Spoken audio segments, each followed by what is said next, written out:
right, good people. Welcome back to Manila, Philippines, inside the Ayala Mall at Manila Bay. It's going down. Somebody holla Mayday. Kyle Montgomery here with you as we enter the quarterfinals with no clear-cut favorites and plenty of parity to go around. Two Serbian teams, two Mongolian teams, two Filipino teams, along with a Poland team and an Australian team, all advancing to the quarterfinals, competing for $40,000. This is how it goes down. You will not find more passionate hoops than you find here in Manila, Philippines. Day one was an example. We're expecting it to turn up a notch even more here day two, again with $40,000 on the line and that exclusive Masters crown. I know the Filipino fans are pretty excited and pretty happy to see Cebu Chooks in the field. Manila Chooks is still alive as well. We'll see how they fare against a tough Serbian squad. Obviously, the #1 team in the world. We're going to see if they advance and try to get themselves to a big bag. We got a lot in store today. Not only the quarterfinals, semifinals, and the final, we got a dunk competition. We got a 2-point shootout. Sit down, get comfortable. It's going to be a fun ride. We hope that you guys will enjoy. Also, make sure you're following us on social media at FIBA 3x3. Use the hashtag 3x3W2T. Kyle Montgomery, a.k.a. The Voice, here with you. I'm happy. This is our first time back here in Manila in 7 years. First time since 2015, as you know. Signed a 5-year extension to make Chooks to go a global partner going forward. So we're expecting 3x3, the game itself, to continue to grow. The passion is already here, but it's going to grow exponentially in the years to come with the Olympics on the horizon. What is on the horizon for the rest of this day? We're going to get into all of that momentarily, but first, let's give you a little rule refresher on 3x3. Here's the game. Welcome to the world of 3x3, baby. It's an exciting new brand of basketball. You got two teams of 3 players on the court, and you got 1 player sitting on the bench here with me. Playing on the half court with 1 rim. With the official 3x3 basketball made especially for the fast-paced outdoor game. The first team to 21 points is your winner, or the team with the most points after 10 minutes. You have just 12 seconds on the shot clock, and the clock is ticking, baby. Anything inside the arc is worth 1 point, while anything outside the arc is worth 2. That's how I do, baby.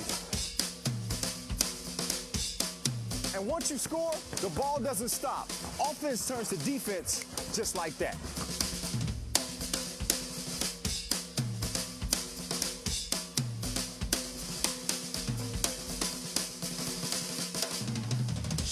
It's a 10-minute sprint.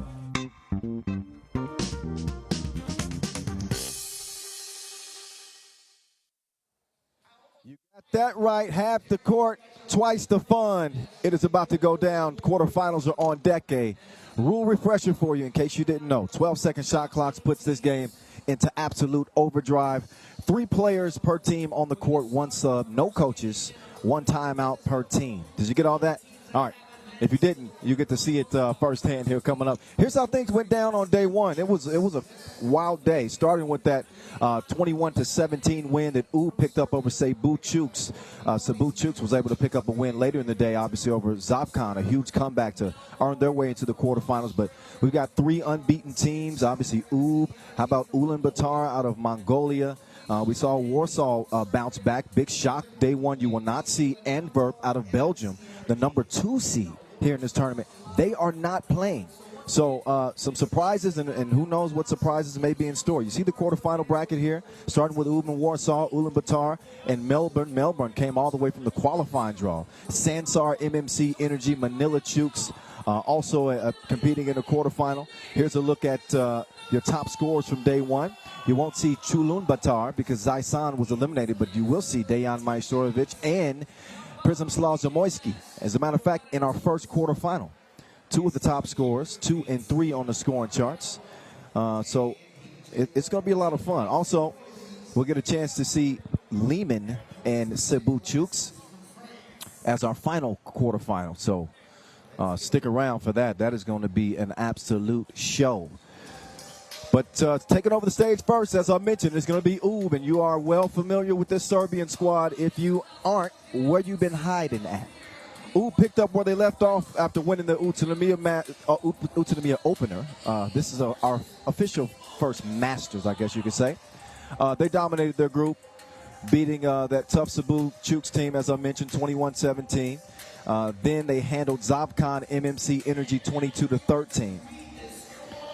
They're playing well, especially Dejan Majstorovic.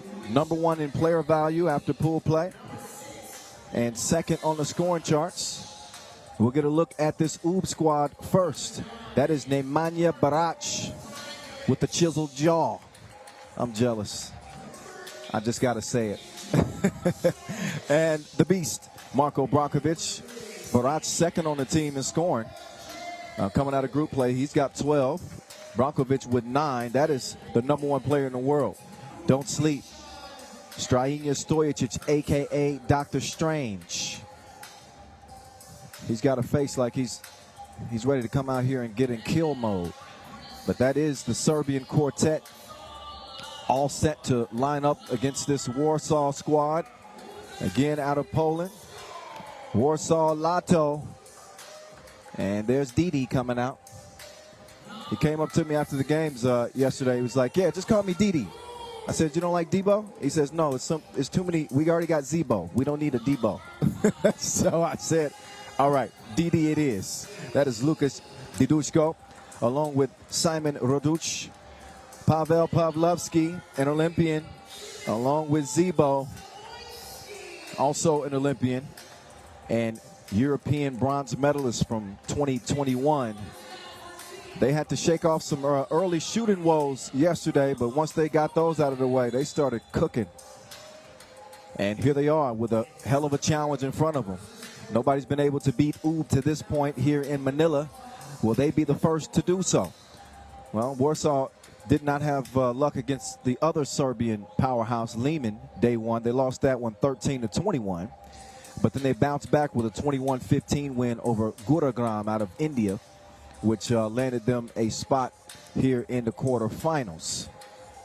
So again, this game is going to feature 2 of day one's top scorers and 2 of our best officials, and Ref Ed and Ref Eddie, represent Malaysia and Japan respectively. So they will be the officials with the whistles. Warsaw Lotto is in white, and the red contingent is led by Strajinja Stojicic, Ub in the red, #1 player in the world.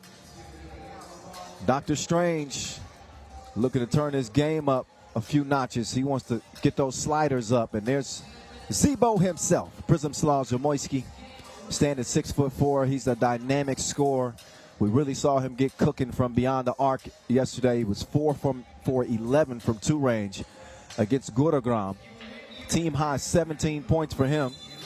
Dejan Majstorovic leading the way for Ub with 18 points. Here's how they fared from 2 range. Ub, the top 2-point shooting team in terms of percentage. They hit 47% of their shots from 2 range. Dejan Majstorovic was 6 of 8.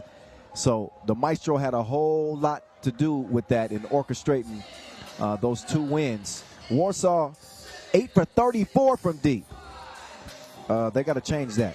Also, this Polish team turned it over 15 times, so that was second worst in the field. All right, that was yesterday. As for today, we're on and popping, and we got a foul very quickly within 3 seconds. The Maestro is down as he and Pavlovsky got a little bit closer. That was an intimate encounter between those two. They've battled over the years, a long time 3x3 hoopers. As you know, the Maestro, a 4-time world champion, 3-time European champion, longtime member of Novi Sad, the most successful 3x3 club in the history of the game. He's now found new life with Ub beginning last season and really had a banner year as they won 2 of their first 3 Masters.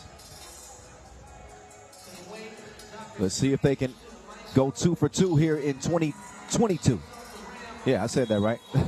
Maestro misses, but he He's got Strainia. His bro's got his back like a pack with straps. Look again as Dr. Strange contorts his body and gets the score.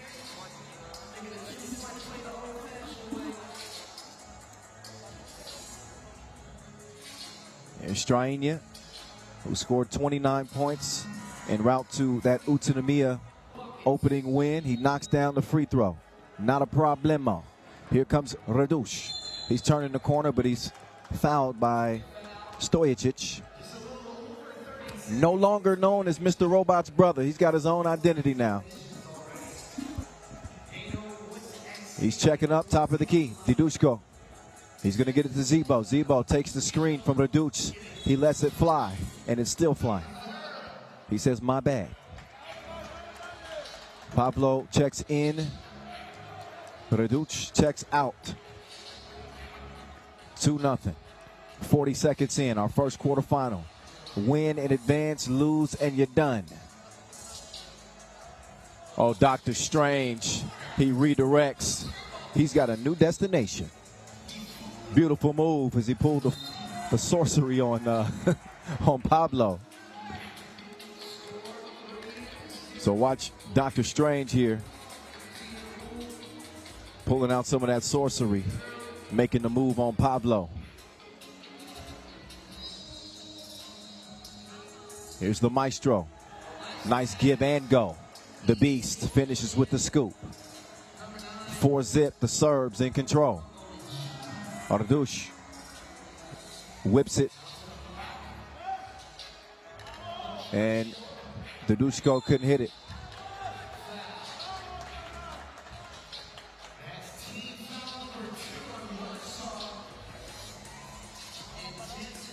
So I actually like, instead of Didi, Day. That's it. It works well with Zebo. A play on Debo. All right, I'm officially making the name change right now. All right. The Beast. Man, he was way out in the suburbs. Brankovic can do that for you. An underrated scorer on this team. In fact, he was tied as the top scorer in Utsunomiya, and nobody knew about it. He had 29 too. Zebo with nowhere to go. He's bottled up. Outstanding defense. Fourth shot. As Barach skies for the rebound. They mishandled that possession though. The Rock Barach. Solid defender. That dude is built like steel. And now he's locking up on Zebo. Almost got his cookies took. Radush chunks the deuce. It comes up short. Barach will kick it. Brankovic moving right. He's going to hand it off to the maestro. And no string music that time. Zebo trying to make his move. He's got nowhere to go. Gets it down to Day. He puts the hook up. Not happening. Oh, they fell asleep. He's a loner. And Barach is able to put it up and in. Zebo from the logo. It's a no-go. 7-0. Oob is giving it to Warsaw. They're going to get their first score here. Zebo showing the touch there on the baseline. The first bucket for the Poles. Here's the Beast going in beast mode, but his stroke was broke. 7-1 it stays. Radush. Foul away from the ball. And that one called on Brankovic as he was trying to prevent Zamoyski from taking the pass. But take another look at Zebo maintaining his balance, twinkle toes, as he finishes with some finesse on the baseline. They're going to need a whole lot more than that. Oob is locked in, focused like Cyclops. Here's the maestro, quick clear, and Barach takes the pass and makes it last. It's 8-1. Oh, skeet skirt. Put on the brakes and broke him off. Two-piece, no biscuit. 8-3. as Zebo was responsible for all of the scoring for Warsaw Lotto to this point. Want to show some love to our global sponsors, our ball and apparel sponsor, Wilson, our new global partner, Chooks to Go, our official timekeeper, Maurice Lacroix, also our official suppliers, Inleo, Skelda Sports. Much, much, much love. Take another look at a few of the highlights thus far. And the Serbians, they operate like fine machinery. They just pick you apart. This is what they do. It's been the custom of the way they play the game for so long, and that's why you see Serbia has been really the standard of 3x3. We've seen it go from Novi Sad to Liman, and now obviously we're trying to see which team emerges as the dominant, if there ever is going to be a team as dominant again. Oob's got a chance. The maestro, the net's all wet. 10-3. He's got it going again.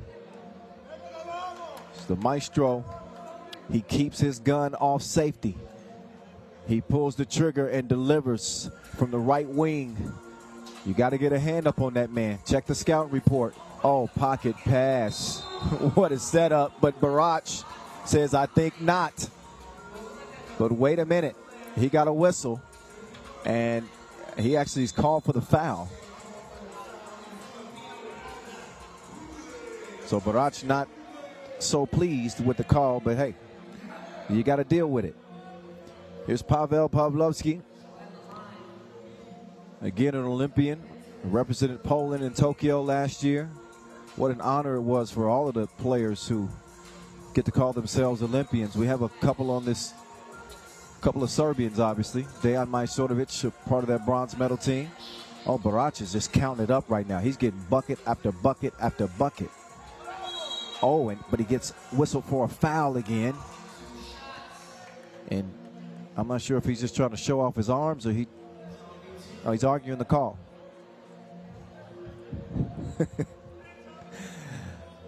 Down low, and you can see his last score, but he definitely got some contact with Zebo.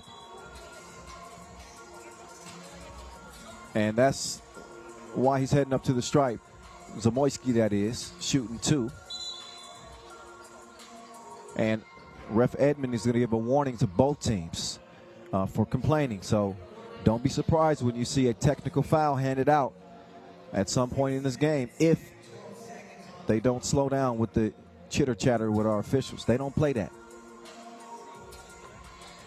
Zebo, he's a one-man show for the Poles thus far. Responsible for their 5 points.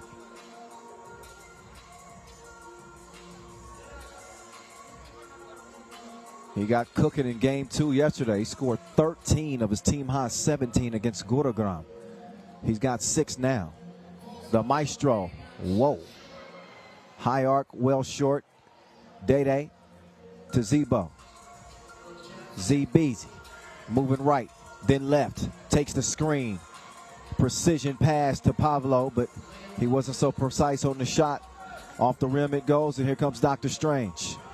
Dr. Strange making his move behind the back. Welcome to my metaverse. The doctor doing surgery on him. And it's 12-6. Barach.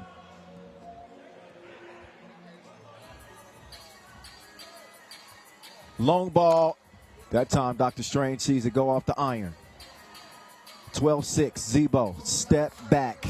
No. Missed it. Dede. He also misses close range. Dr. Strange now. Drops it off. Barach will swing it to the maestro. 3 in the key is called. So maybe too much passing in that on that particular possession. Take another look at Dr. Strange going behind the back like espionage. He's tricky with it.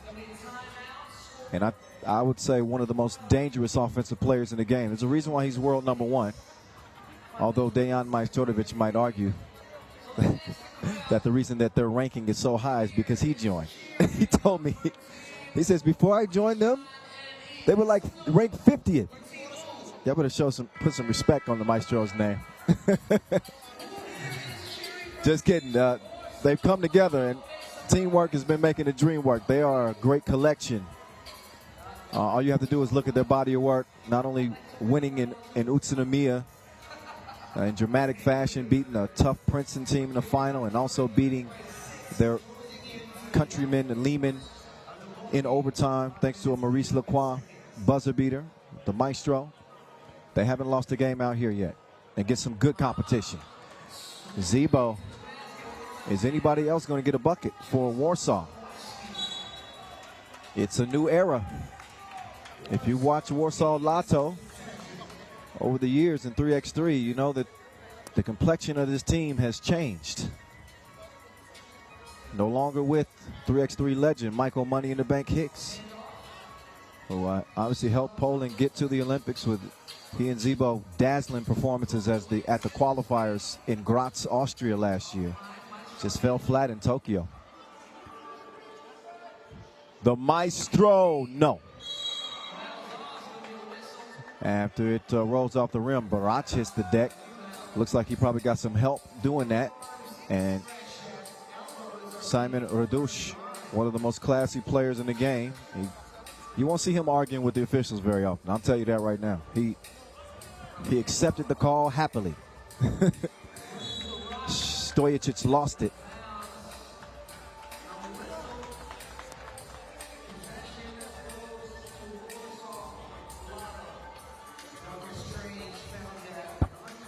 Oh, Cebu to the hole. Bouncing. 12-8.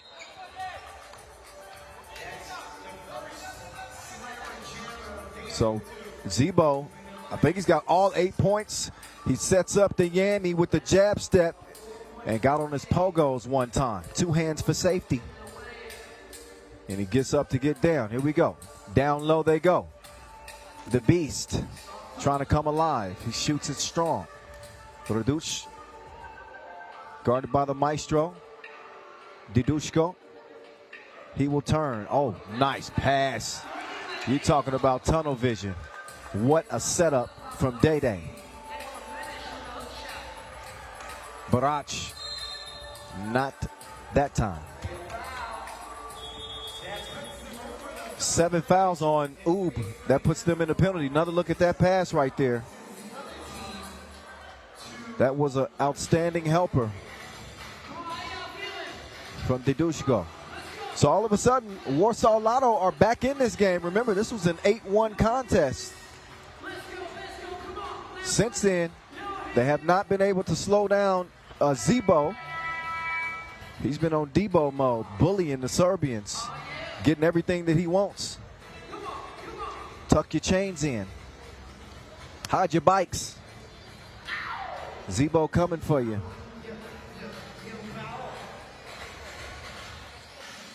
Radush shooting 2 here. Critical free throws here as we are under 4 minutes to play. Warsaw is now pulled within 2. This could be separated by just 1 point.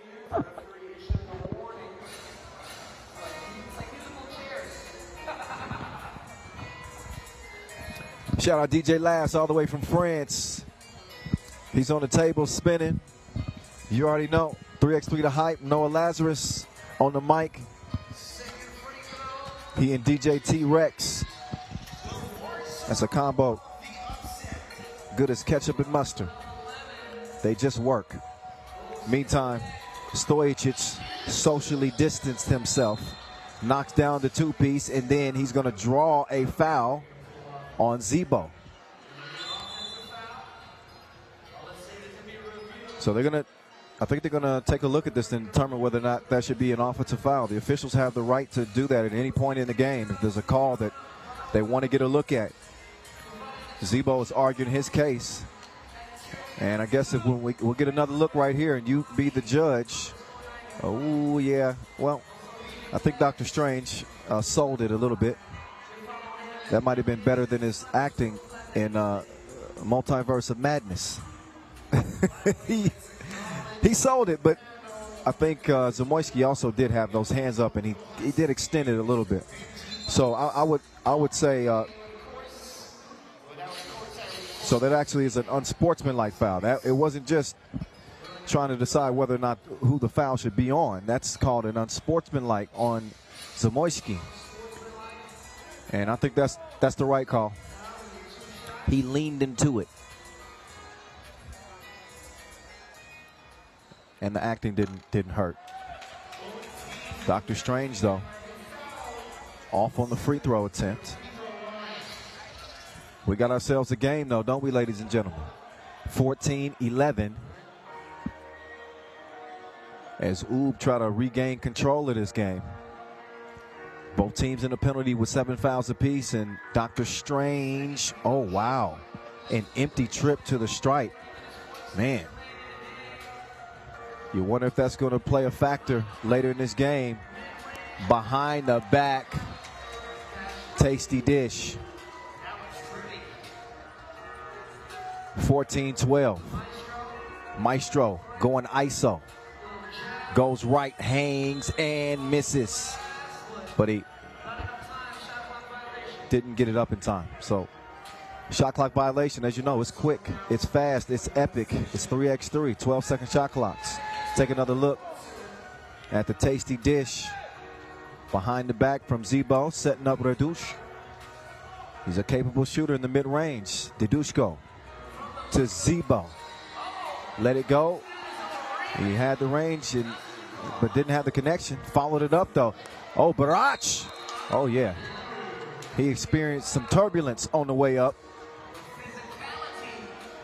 So he hits the deck, shooting 2 free throws. He bounces back up.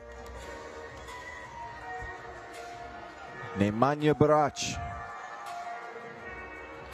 the newest add on this Serbian team. And I think really playing well.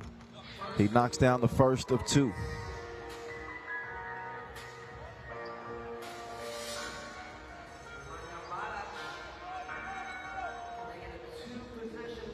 Barach, the 32-year-old, misses the second of 2.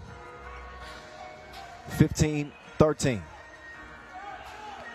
DD elevates, bottom of the cloth. 15-14. It's tighter than aerobics clothes. Who you got? Dr. Strange to the Beast. The Beast back over to Stojacic. Dr. Strange down the lane, finishes with the lay. 16-14 game. Here we go. Oh, Didushko, he has it just swatted against the glass. 16-14. Dr. Strange, a misfire. Stojacic thought about it again. This time, it's the Beast. No. Radush thought about shooting that one. Luckily, he's able to get it over to Didushko, who gets it down to Pavlovsky using the touch, rolls around and drops down. Game back down, separated by 1. We're under 2 minutes to play. It's crunch time, abdomen. Nobody wants to stop Dr. Strange. Difficult position defensively because you don't want to foul, but you also don't want to just give up easy buckets. Each team, well, actually, the Poles have given up 2, and now they take 2. We got action. Pablo, big hit from the corner, and gets the Poles back within 1. What a game.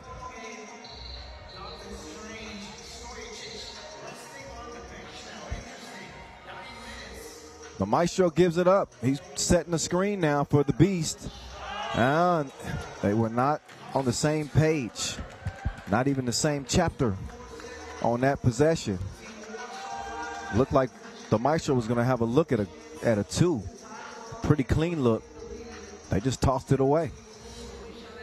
So Warsaw Lotto trying to pull off a shocker here as they trail it by 1. Zebo to Day.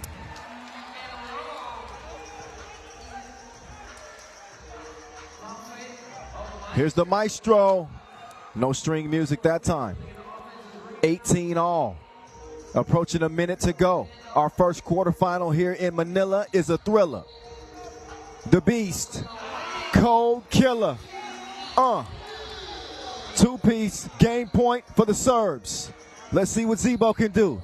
Zebo, he lets it fly. Did not have enough on it. Out of bounds it will go, and expect Ub to be aggressive here, but they fell asleep on the Beast. Marko Brankovic can shoot that. That's one of the good things about Ub, and why they have the success that they have is because they are very balanced. Any game could feature any player as the star. Sometimes it's Maestro that's cooking. Sometimes the Beast is dominating. We saw how Barach has had such an impact on this game. I'm not sure what his scoring total is up to now, but he's certainly amongst the top scorers in this game.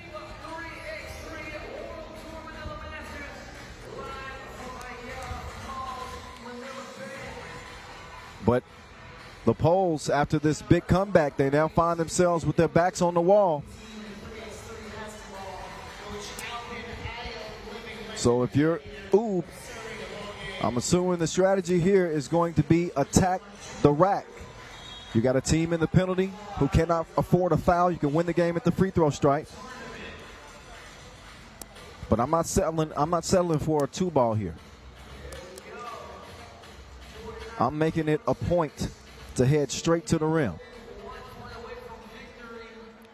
The Beast will check it from the logo, and here we go. Game point for the Serbians. The Beast working from the free throw line. He reroutes. He's going to hand it to Dr. Strange. Stojic is left alone from Tulane, and it's too strong. So the Serbians actually do settle for a two because Warsaw Lotto was willing to give it to him rather than trying to defend on the drive. They dodged the bullet, and Stojic couldn't find his mark. Big possession here for the Poles. Zebo takes the screen from Pavlovsky, and then drops it down to Pavlo. Oh, he needs some milk. He sold the bag. Man. Pavlovsky could have made it a one-point game. And luckily for them, they will get another chance. Maybe a two attempt. Zamoyski pulls up mid-range. That definitely was not a shot that would be advised. Go to the hole or take a two. Under 15 ticks to go. The Maestro going for the win. He misses. Radush, he's going to put one up from the corner. Comes up short. Pavlovsky kicks it out to Zebo. Zebo trying to tie the game. He puts it up and out of bounds. It is over just like that. Time runs out on Warsaw Lotto. Instead, it is Ub who are the big winners. They are going to head into the semifinals with a tough earned win here in the quarters over Warsaw Lotto. 20-18.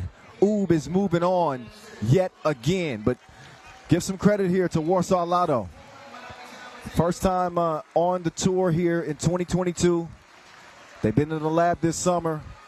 A good showing from their second game yesterday, and obviously in their comeback here, but at the end there's only one that could stand as the winner in this one, and that is Dejan Majstorovic with Ub, who's now with Tristan Lavalette courtside.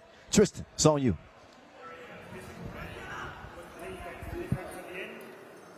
Yes, it was very difficult games. I want to say thank you to my teammates because they played this game without me. Warsaw is very strong team, very physically. They are good shooters. I think we play good defense. On the end, we have more character than them. Brankovic score on 18-18, and that decide who will win this game. How big a shot was that from Brankovic when he hit the two-pointer? It was a very big shot. He played the whole game very good. I'm happy that I have teammates. They always can score on the pressure. So every game change. Somebody else score the big shot. So this time it's him. Maybe the next game gonna be Barać or Strakinja, so we will see. Congratulations and good luck in the semi-final. Thank you.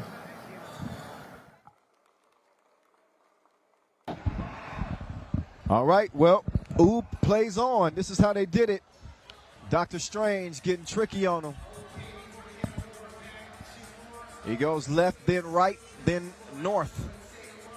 And obviously the willing and ability, the willingness and ability to share the ball on this Oob team, a big reason why they have the success that they have. It was an 8-1 game before that bucket, and it looked like Oob was going to blow them out. With moves like that, it certainly looked like they were going to blow them out, but they couldn't do anything with Zebo.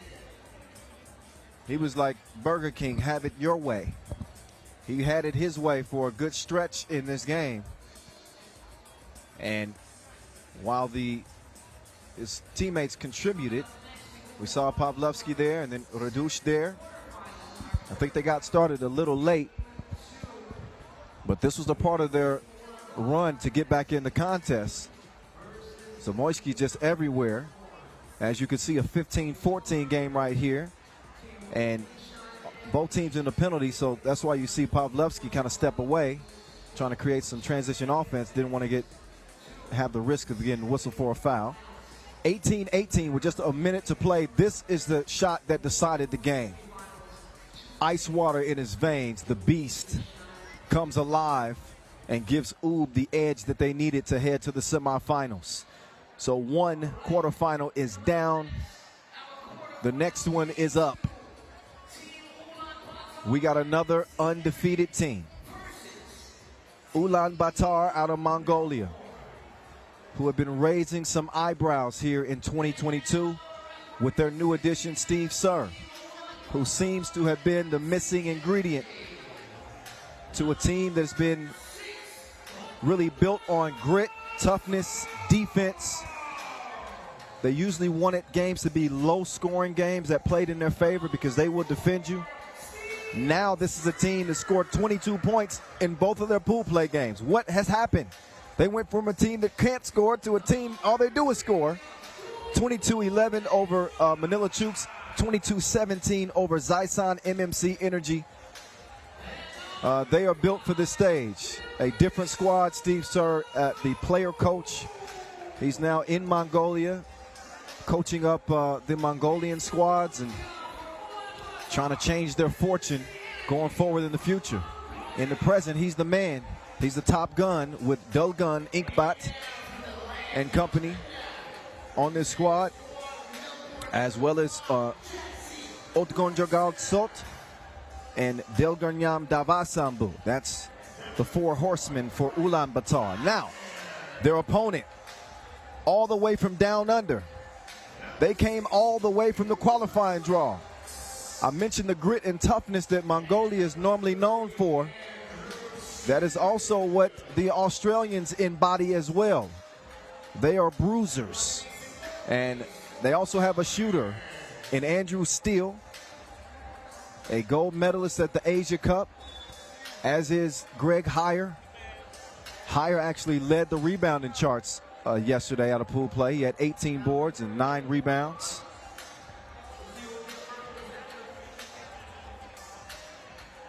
He's going to be doing battle with the bull himself, Davasambu. That is going to be box office. Those two brawlers are going to brawl. These two officials are official. Ref Glenn, Ref Modic. They will keep this heavyweight bout nice and clean. Now touch gloves. It's about to be a fight. There's Dogon Inkbat playing well on this Ulaanbaatar team. He comes in with 15 points out of pool play. Second only to Steve Yeser. How about Cooper Wilkes? Cooper Wilkes is really playing well on this Australian team. I think he brings a different dynamic with obviously the size that he presents. And another interesting fact about Cooper Wilkes is He's actually owner of the Sydney Supersonics, who play in the Australian CLB 3x3 league. And good friend of a good friend of mine, Matt Hollard. Shout out, Matt. Thanks for the info, bro. Yeah, so we got a Champions League club owner. As a matter of fact, his co-owners are current #1 in Australia, Mike Golding, #6 ranked player, Ben Killen, and #19 Australian, Darcy Emery. So there you go. Anyway, here we go. It's time to get to the action. 10-minute sprint to 21. Davasambu. He's going Luka Doncic on you. Uses one leg. 1-0. Andrew Steele. Man, he started off really well yesterday in the qualifying draw. I'm reminded that this Melbourne team played 2 extra games and were a little bit gassed. There's Steve Sir cooking with gas. Looks as though he got blocked that time. But we were yelling yes sir a whole lot yesterday.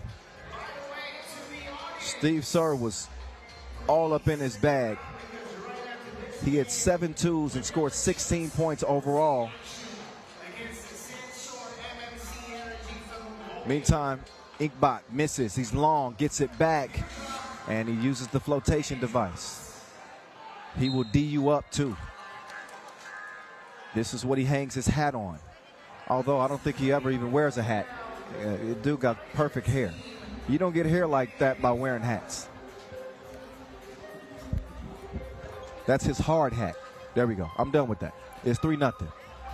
Wilkes will kick it. Andrew Steele will not swish it. Wilkes, though, give me that rebound. He's bumping and banging down low, and he's able to draw the foul.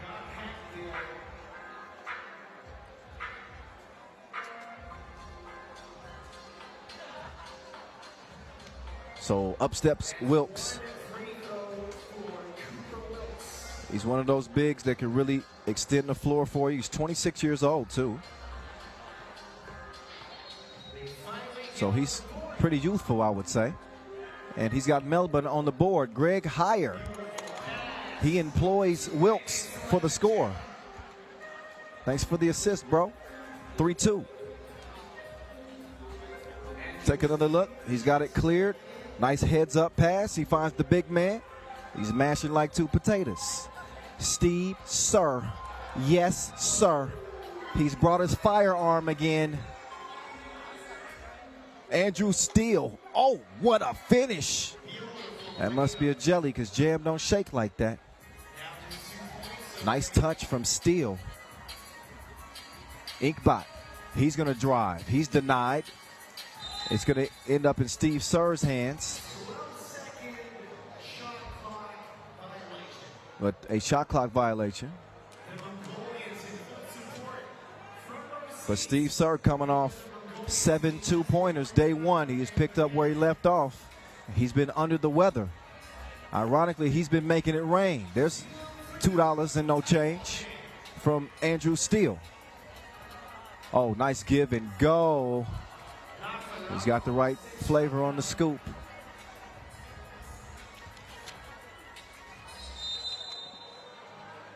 Foul on the shot. That's Wagstaff.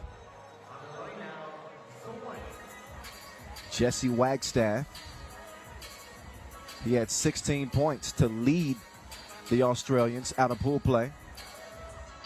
It's funny, I hadn't mentioned him yet. That 16 points was quiet. He's kind of one of those dudes that has that impact, but kind of quiet. Inkbot. Think not. Here's Greg Heyer. He's going to give it up. Off balance. He pirouettes. Beautiful finish. Wagstaff. Take another look. Wagstaff. He takes the postage and delivers. Look at that. The big man nimble of foot. So he's picking up where he left off. Again, their top scorer coming out of group play.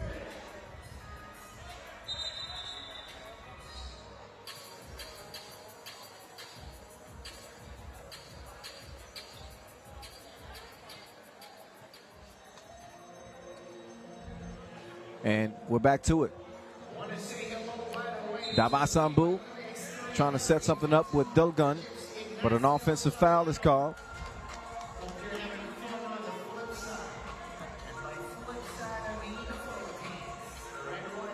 8-6 game, 2.5 minutes in. The winner gets Oob in the semis. A foul whistled on Ulaanbaatar, MMC Energy. That is now 5 on the Mongolians.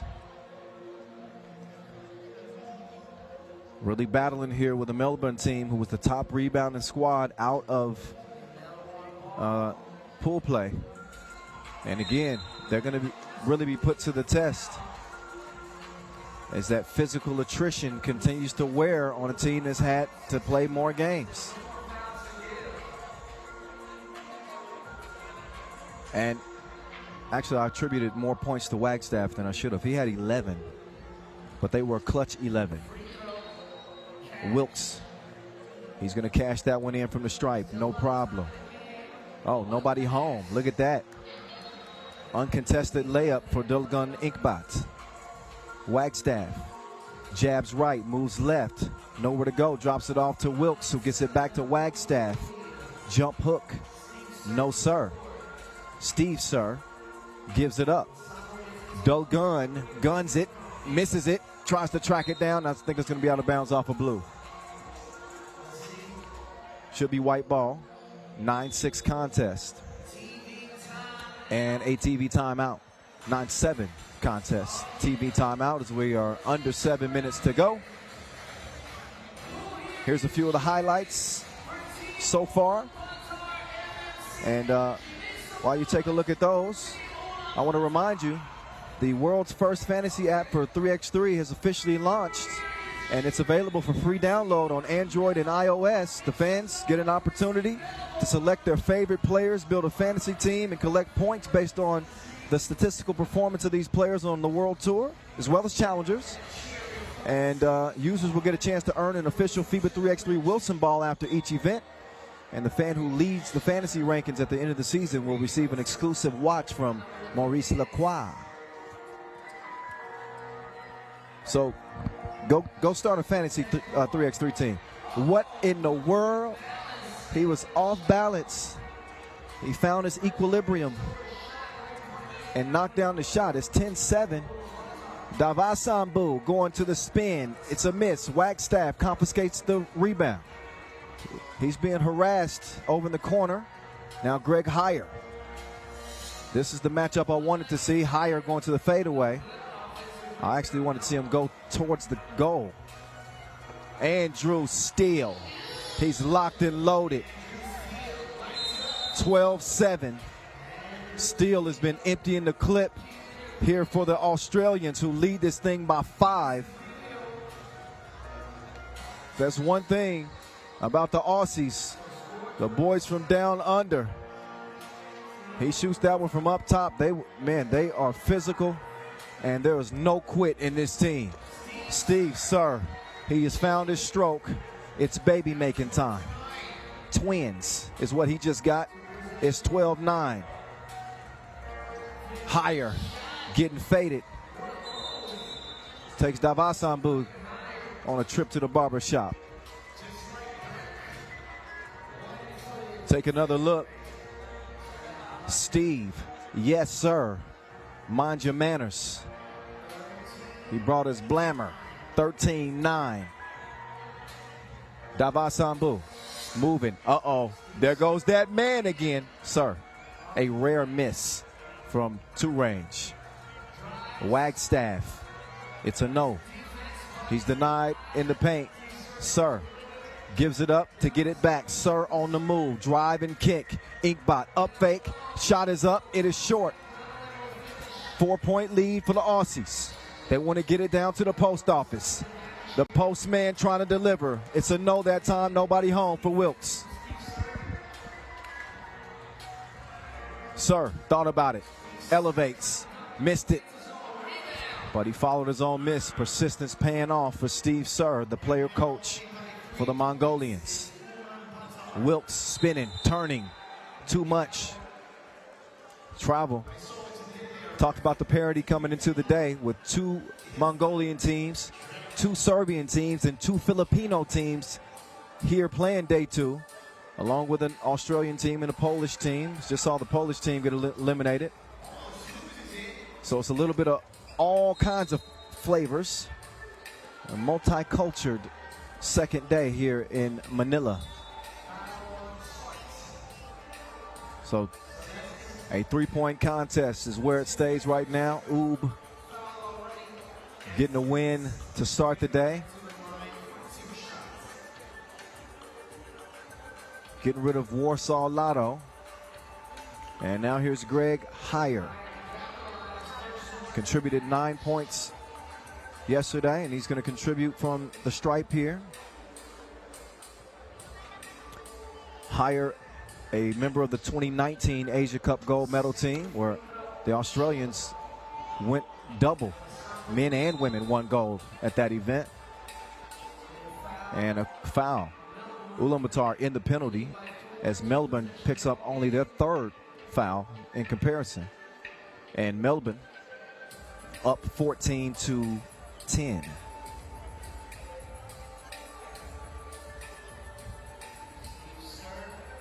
Here's Steve Sir. Defense all over him. Back rimmed it.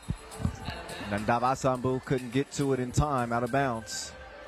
So we're under 5 minutes to play, 4:35 officially. Kyle Montgomery, a.k.a. the voice of 3x3, in your ear. If y'all haven't checked out the Voice on 3x3 podcast, make sure y'all check that out with me and Dave B. We gave our predictions for this tournament, and both of us were wrong. I guess some of the things that we said actually came true. But we did, I know for sure I said keep an eye on Ulaanbaatar. They are a dark horse. And here come the 4 horsemen, or the 3 horsemen. Dolgan Inkbat slashes to the cup and gets the lay-in to go. Down to a 3-point game. Wilkes. How, Sway? How, Sway? You can bank on him. 15-11. Davasambu, selfless play. Always looking to make a play for his teammates, and Dolgan Inkbat gets the score. Heyer hanging, needed to get higher. 15-11 it stays. Dolgan, he's got all day long. But he was broke on the 2. Here comes Steele coming around. Hand in his face. Heyer comes down with it. Wagstaff open like a therapy session, and he releases. 2 is good, and it's now a 17-12 game. Melbourne have Ulaanbaatar on the ropes. So Melbourne, they come into the day with a 3-1 record. They beat Yokohama, they beat Auckland. They lost to the Belgians, Antwerp, who are not here today. Big shock. And then they finished the day with a 22-16 win over Sansar MMC Energy. Melbourne trying to become just the 2nd team ever to go from the qualifying draw to Masters champion. Novi Sad did it years back in 2018. We're going to see if they can finish up what they've started. Steve Sir might have something to say about it. Not that time, as he is a miss. 5-point lead stays. Oh, nice move. But Wagstaff couldn't make it. He was flat on the shot. So the Bull, he will run out past the 2-point arc, hand it over to Steve Sir. Not that time. So Sir, he was connecting, but I think he's lost his reception. He might need a VPN if he wants to get Ulaanbaatar back in this game. Plenty of time, though. 3:16 left to play, and some big free throws here for the big man, Davasambu.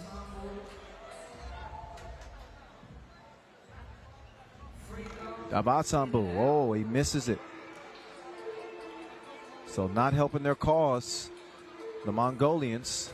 Greg Heyer, he gives us a brick.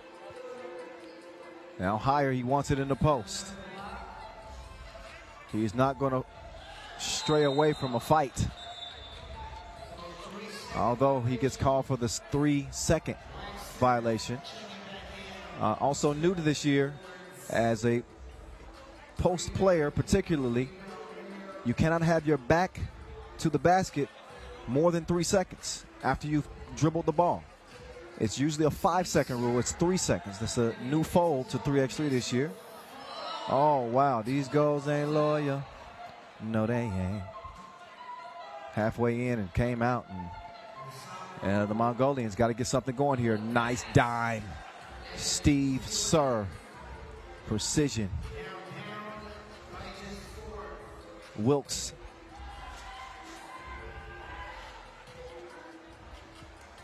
Sir trying to get some space. Could not knock it down. They're making the shots more difficult for the Canadian sniper. And really no chance down low, but Wilkes couldn't make the shot. Neither can Wagstaff. He fires a wild one out of bounds. Speaking of Australians, we're going to see an Aussie in the dunk contest today. Brody Stevens, Chengdu Dunk Masters champion back in 2019, is here. So we are looking forward to that. That's for later on. As for right now, it's a 4-point contest. And Inkbot is just going to cruise like Sunday. He drives in and gets the score. We got a foul here. Push it. That's 8 on Ulaanbaatar. But another look that was set up by a very strong screen from Otgonjagal Sokt. That foul is 8. So that means a couple of free throws here. Greg Heyer. Heyer, a big advocate for mental health. Good guy all around. Enjoys being a dad. He also happens to be able to play a little bit of 3x3. Long time since we've seen Greg Heyer in a 3x3 uniform outside of Australia. Wagstaff keeps it alive. Heyer's bumping and banging down low. They need to get the defenders some bubble wrap. 19-14. Oh, Davasambu with the handle left to right. You don't see that very often. Foul on the floor, though. So Davasambu is shooting 2. Davasambu with 32 World Tour games under his belt.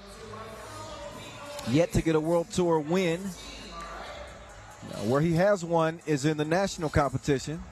Gold medalist at the 2017 Asia Cup and a silver medalist at the 2018 Asia Cup, losing to, you guessed it, the Australians.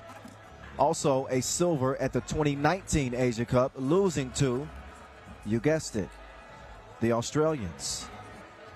Are we sensing a trend here? Potentially. Davasambu. It's a no for me, dog. Misses at the line. And the Bull is going to have to find his touch here. Get this down to a 2-possession game. That one finds the bottom of the nets. A 4-point difference. Wagstaff decides better of it. He's going to kick it out to Greg Heyer. Heyer with the quick move. And he is down there beating people up like Chris Hemsworth. Heyer. Physical. Game point for Melbourne. Behind the back for Dulgun, but he's hacked. Inkbot is going to shoot 2. And I think, Mongolia, had they made a couple more free throws, they'd obviously be in a better position. I'm stating the obvious. But Ulaanbaatar has really been off to a pretty good start here in 2022. They made it to the final of their own challenger just about a little over a week ago. Lost to Shake Gubale. And they also got to the final of the Ulaanbaatar Super Quest and lost to Zaisan. They got some good things brewing. But Man, they run into a buzzsaw with this Melbourne team.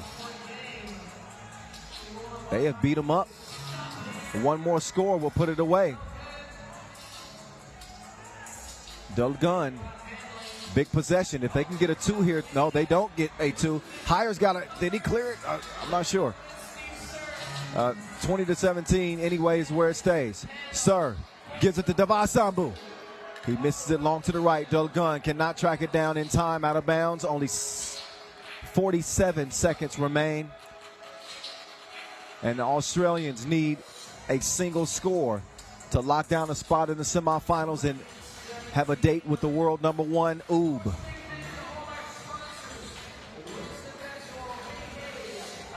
So you can throw the seeding out of the window once you get to this stage. Ulaanbaatar, the 4 seed, coming into this Manila Masters. Melbourne, again, all the way from the qualifying draw, 14 seed. Okay, so we got a 14 seed about to shock a 4 seed, and that's going to be the bucket that does it. That is all, folks. The boys from down under are on top, and they are headed to the semifinals. Take another look. Nice slip to the bucket. Greg Heyer with the vision sets it up, and Wagstaff has planted the Australian flag in the semifinals. Wow, what a game. Congratulations to Melbourne. Was not meant for Ulaanbaatar. We'll see them later. Right now, let's see Greg Heyer, who's standing by center court with Tristan Lavalette, and hear what he has to say about that big win. Tristan, take it away.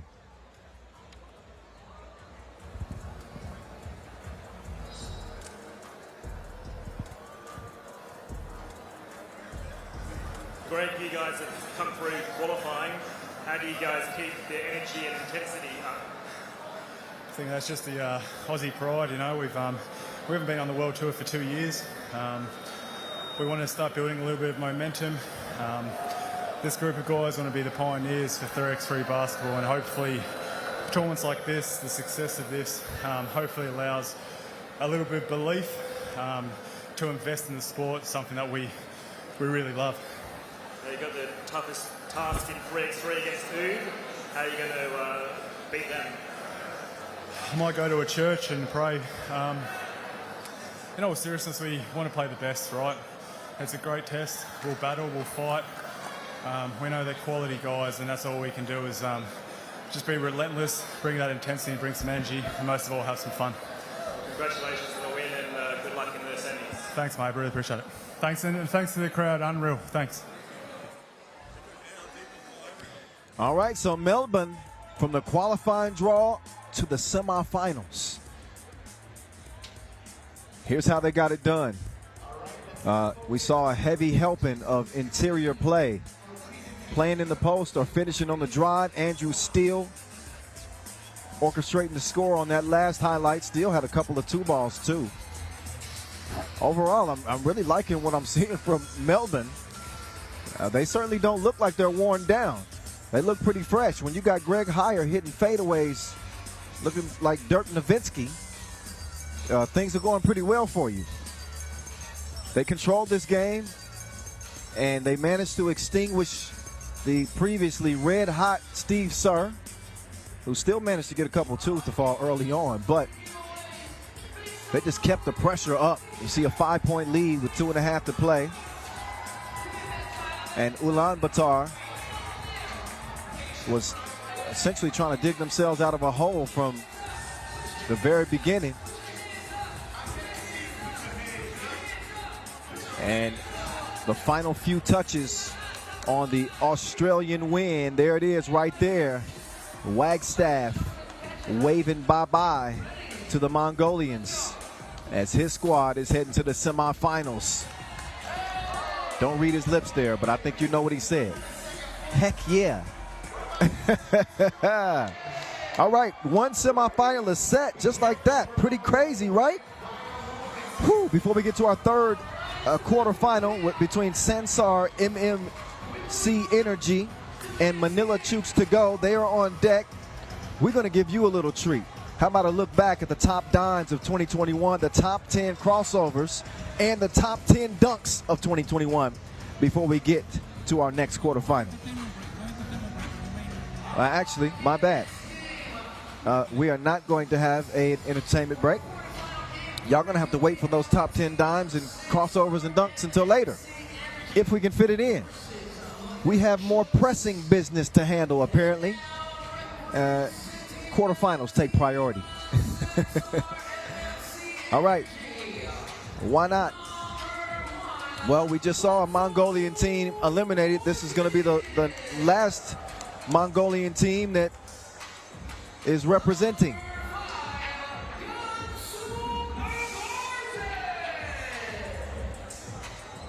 So out they come. Sansar, MMC Energy. Looking like they ready to do something strange with Batsalabu, Borjil, Gansuk, Avarzed, Ulaanbaatar, Ulaanbaatar, and Anand Orienbold. A star before our eyes.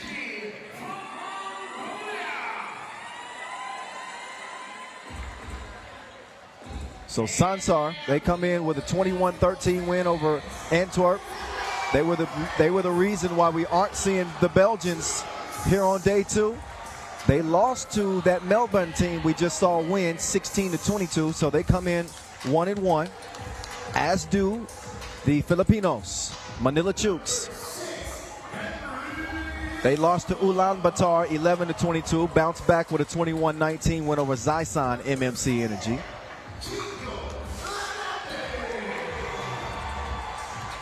And these two teams actually did meet at the Ulaanbaatar Super Quest in early May, as Manila Chooks beat Sansar 19-18. So there is some familiarity between these two teams.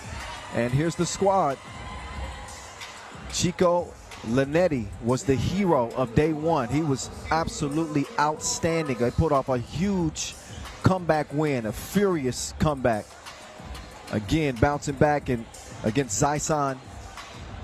Chico Linetti had 14 points day 1. He had 12 of them in that game against Huishan MMC Energy. He's a 3x3 legend around these parts, and he's still getting it done. The dude is like 62 years old. No, he's not 62. I'm joking. But he's 42 years old. That's crazy. So your guess is as good as mine. I will say this about Sansar MMC Energy in pulling off that big upset over the Belgians yesterday. They beat them by 8. Anand Orienbold, he's that guy right now. He led the team with 16 points, 5th on the scoring chart. His game is going to the next level. He has turned the sliders up. I actually would like to see Henry Iloka turn his sliders up a little bit. Solid day, 10 points, 2nd on the team, also 10 rebounds, but he's listed as 6'10". I'm going to have to go stand next to him to see if he's that tall. Fact is, he's bigger than most of the people on the court, and he's got a distinct advantage. I think if they feature him a little bit more, he can have a bigger impact. You can see these teams have never met on the pro circuit, speaking of the World Tour, but I did mention that they met at the Ulaanbaatar Super Quest. You can just check that out for yourself. But not only do I think that Henry Iloka will play a key part, you gotta look at Dennis Santos too. He made some key plays in that comeback win over Huishan. He had 8 points on the day, 4 of them against Huishan. But mama, there go that man, Chico Linetti. All right, the countdown is on, so that means it's time to get it on. Here we go. Our 3rd quarterfinal is on deck. Here inside the Ayala Mall, Kyle Montgomery, a.k.a. The Voice, with you. Here with you for the entire season. A record 13 Masters this year. This is stop number 2 on this 2022 campaign. And we are having some fun so far. There's Linetti. He has it kicked away. DJ T-Rex says that's the wrong sport. Goal. Another whistle. Offensive foul. One area of improvement, I'm going to give you two stats for Sansar MMC Energy. One's good and one's bad. You want the good first or the bad first? The good news or the bad? Okay, here's the bad news. They shot 6 of 30 from deep yesterday. 6 for 30 from beyond the arc. You don't win 3x3 games without being able to shoot consistently from beyond that 2-point arc. But what's impressive for a young team is they only turned the ball over 4 times. The entire day, four turnovers. That's an average of 2 per game. Quick math. So a quick move to the cup as that one is put up and in by Ulaanbaatar. The corner is not friendly to Linetti. Chico gets beat though. Kicked out now to the wing. High arc on that one. Shreds the threads. Wet. 3-0. Sansar MMC Energy. And there's Iloka. He's going to deliver the package underneath. 3-1 game. Obviously, the home standing fans. There's a Yami. Iloka with the Yoka. Oh, good defense. Chico Linetti does not keep his hands to himself. Good hands from Iloka as he puts another one up and in. Much to the delight of the local crowd here inside the Ayala Mall. Take another look, Chico. The nice pass setting up the big man for the smash. Not too bad. So finally, Manila Chooks have come alive. They're one of 2 Filipino teams in the quarterfinals. We'll see Cebu Chooks later on. So they will go up against Liman. Feed the big man. He is cleaning his plate. He's hungry. 4-3. Nice move, but it's poked away. Look at the harassment from the defensive end. Maybe, yeah, too aggressive there, but Dennis Santos was playing well at the beginning of that possession. He gets whistled. So that means 2 free throws for Ulaanbaatar, Ulaanbaatar.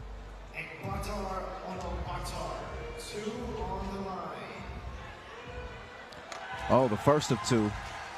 He does not have nearly enough steam on that one. So the 26-year-old Ulaanbaatar will try to knock down the second here. He's got some World Tour experience, 6 games under his belt, but he also represented Mongolia at the U23 World Cup in 2018. He gets the second one to go. Up top to Iloka. Iloka going up. He's beating people up down there like The Rock. They can't do nothing with him. 6'10", or somewhere around that range.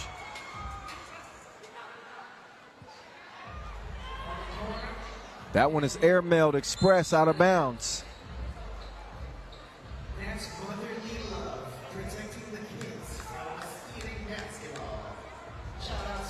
Take another look at Iloka. This is what I was saying. He has the potential to really dominate with that size and that length.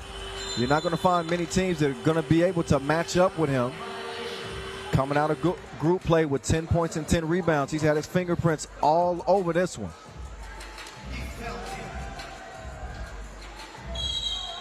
Whistle on the drive. Offensive foul. All right.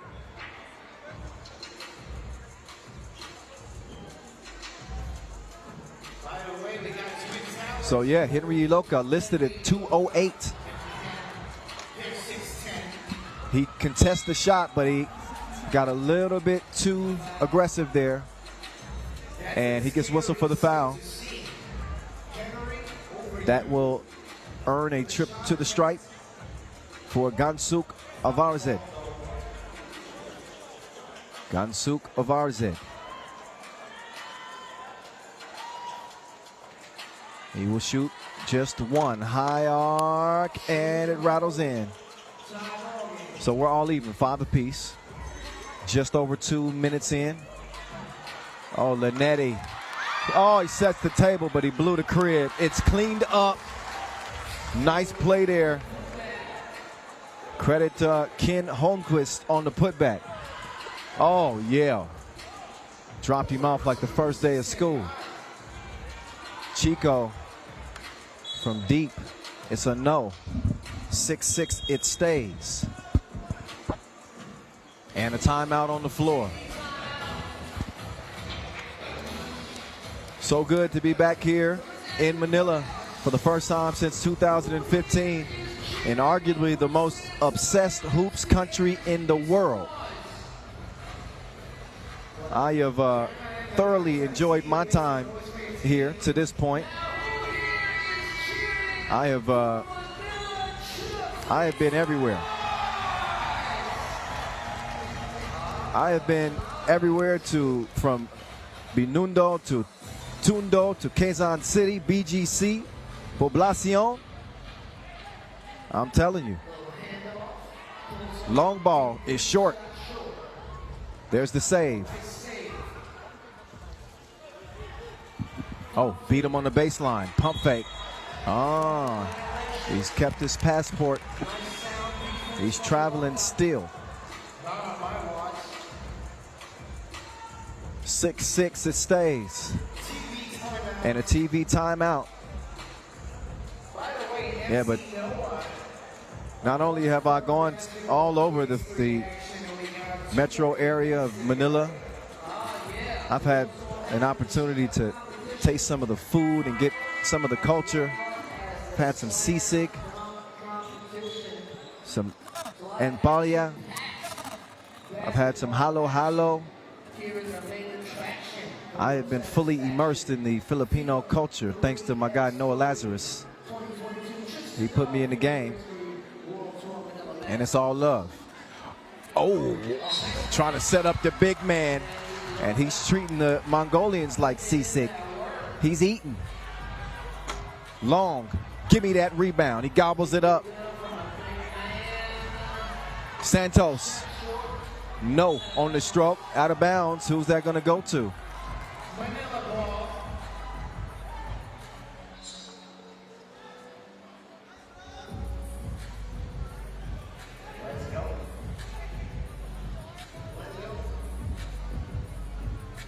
Doom, doom, doom.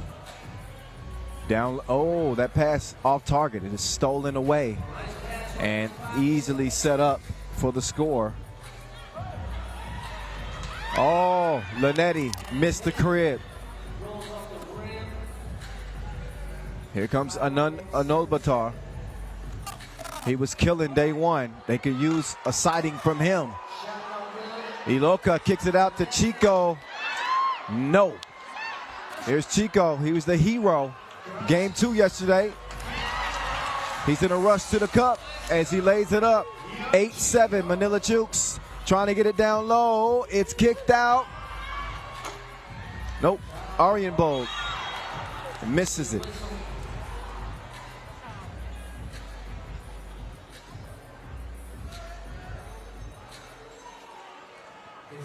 So again, Arianbold, the team leader in scoring on this Mongolian team.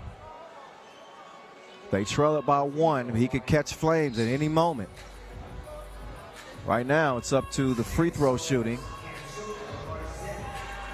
of Gansuk Verzit. He hits the front iron. Iroka will come away with it. He gets it over to Santos. Santos redirects. Tried to feed the big man. That one is poked away. Iloka, he kicks it out. He's going to set the screen, and a 2. It's a 2-piece combo from long range. Ken Holmquist doing it. Get that mess up out of foul call. Number 7 on Manila Chooks. But take another look at Ken Holmquist. A flick of the wrist. It's a swish. So the big man can step out there and get it done. We will see if Anand Arianbold can get it done at the line. He does. Arianbold, 25 years old. Seen him represent on the national level, World Cup 2019, the U23 World Cup.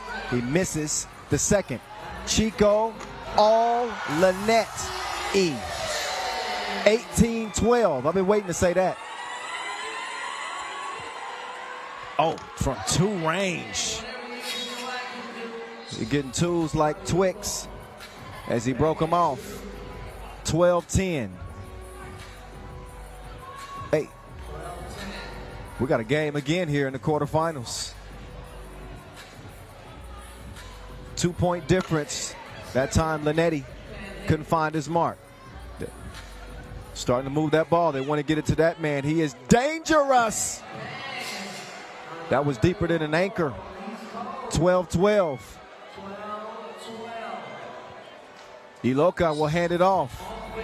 Holmqvist, no. But the big man, oh, he misses it. Iloka couldn't get it to go down. Arjen Bold, he was clearing out space. He's got somebody's wide open underneath. No problem. Avarzit is going to give the Mongolians a 1-point advantage. Linetti gets it down low, off-balance shot. Yep. It's arguing. That's not going to help you. You gotta have a short memory in 3x3. It's simply no time to dwell on any play because you leave guys open, and it's going to cost you. Arjen Bold with the soft touch. What is that, Velvet? Where's the defense? Nowhere to be found. An easy lay-in for Ulaanbaatar Ulaanbaatar. The feed to Iloka. Oh. Got to make those count. There's contest on the shot. Then a foul after that. And a timeout. I believe a TV timeout as we're under 4 minutes. But plenty of energy in this building. Again, coming at you from the Ayala Mall at Manila Bay. It's going down in a major way. Kyle Montgomery, a.k.a. The Voice, here with you and happy to be. The quarterfinals are nearly decided. One more quarterfinal remains after this one, which will feature Cebu, Chooks, and Liman. We got one semifinal that is set. How about Melbourne locking down their spot to play against Ub? There's one semifinal. We're going to see how the bottom half of the bracket plays out. Dennis Santos, excuse me, I got a bucket to get. They better get out there and defend the 2-point arc. They don't. 2-piece, no biscuit. And some defense. So how about that? Batzulbu Borgil taking advantage. He's left all alone, and now he's got reservations for 2.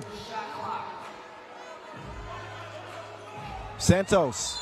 Oh, there's definitely some contact, top of the key, and got a technical foul. And I think that's, let's see. Oh, they get called for a flopping, being excessive at the top of the key. Sansar, MMC Energy. So Chico Linetti, he's clutch as they come from the free throw stripe. All you got to do is look back to yesterday's game where he nailed the final 2 in the coffin of Zycon and earning their spot here to the quarterfinals. 17-14, Iloka sets the screen for Santos. Santos lets it fly, but he misses it. To the left, to the left. Oh, up fake, steps through. The scoop is a no, and oh, Iloka called for the foul. The big man is gassed.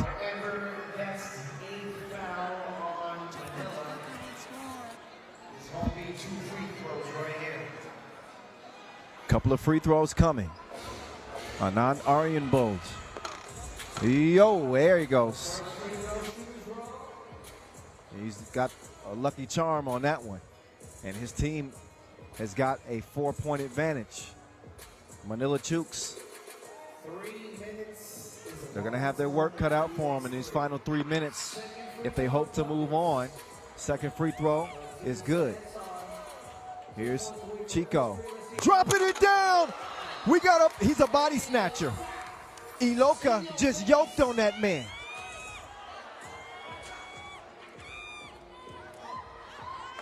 Oh, and then he hit the block button.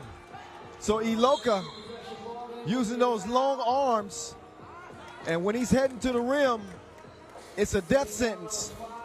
There's another body, another notch on his belt. Get out of my way. 19-15, Iloka will hand it off. Linetti passes up the screen. He has his scoop thrown away.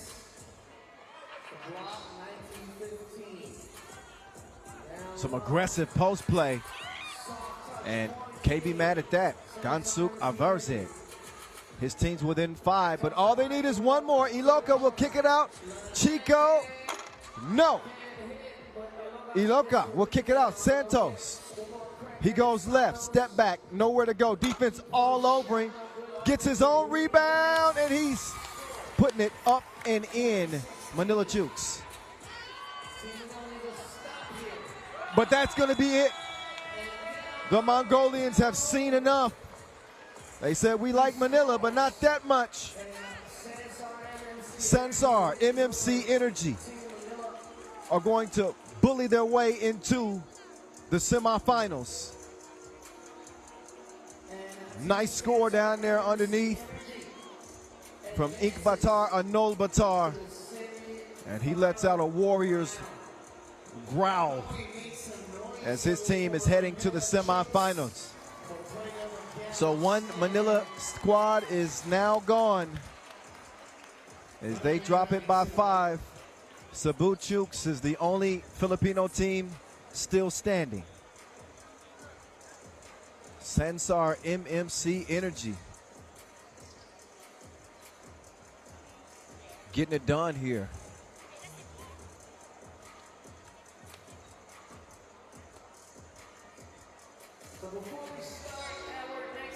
Yeah, before we get to our next game, well, first we're going to give you some highlights. But we're also going to hear from Chooks to Go, Chooks to Go's president.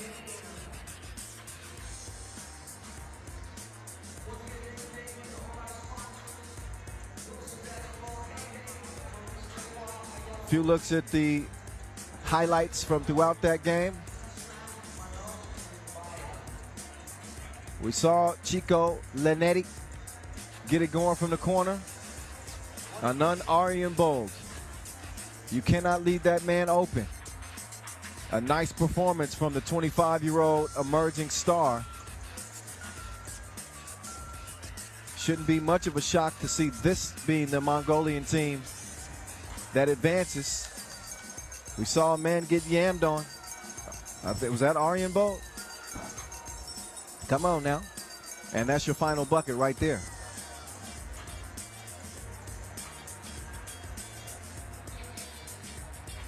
So we're going to have a brief presentation.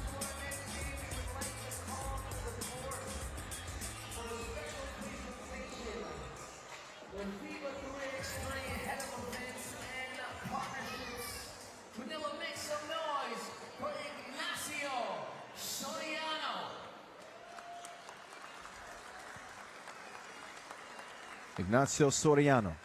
And of course, joining him at center court is the godfather of Philippine 3x3 basketball, the sturdy pillar of Chooks to Go.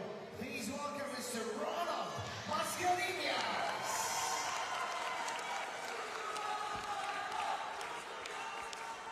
And Mr. Mascarillas, president of Chooks to Go.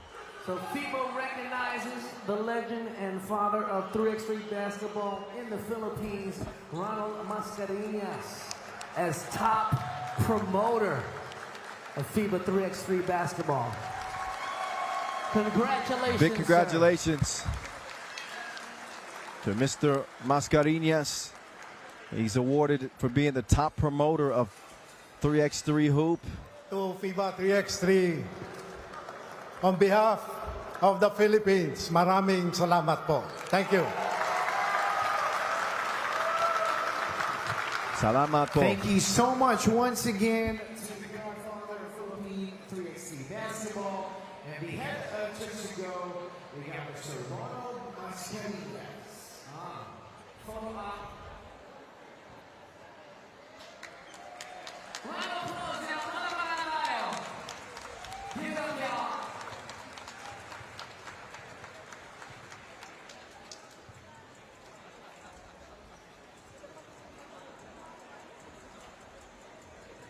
Chooks to go. I'm not Huishan, Mano, Ulaanbaatar. All right. So a big congratulations and a big salamat po to Chooks to Go President Ronald Mascarillas and FIBA 3x3 Head of Events Ignacio Soriano. We got one more quarterfinal game to go down. Take your pick. Who you got? You got Liman. They are the defending World Tour champions. Or do you have the local favorites? Cebu, Chooks to Go.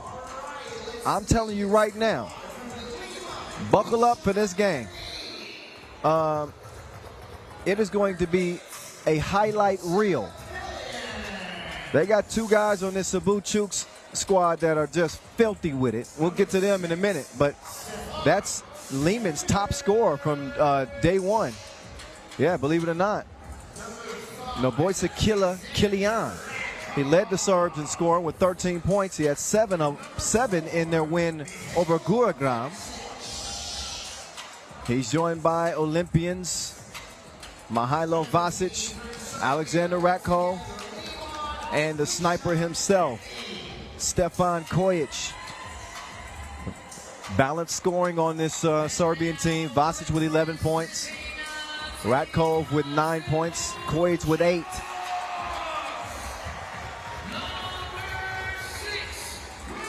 Meantime, you can hear the crowd getting crazy. Brandon Ramirez, he really chipped in. I thought he played well yesterday in helping Cebu Chooks earn a 1-1 record. He had 8 points. There's Flight Mike Harry. He was scary day one. He had highlight after highlight, banging on people. But nobody outshone that dude right there. 14 points apiece for Mike Harry and Mark Talio, the #1 ranked Filipino player. They came out and put on an absolute show.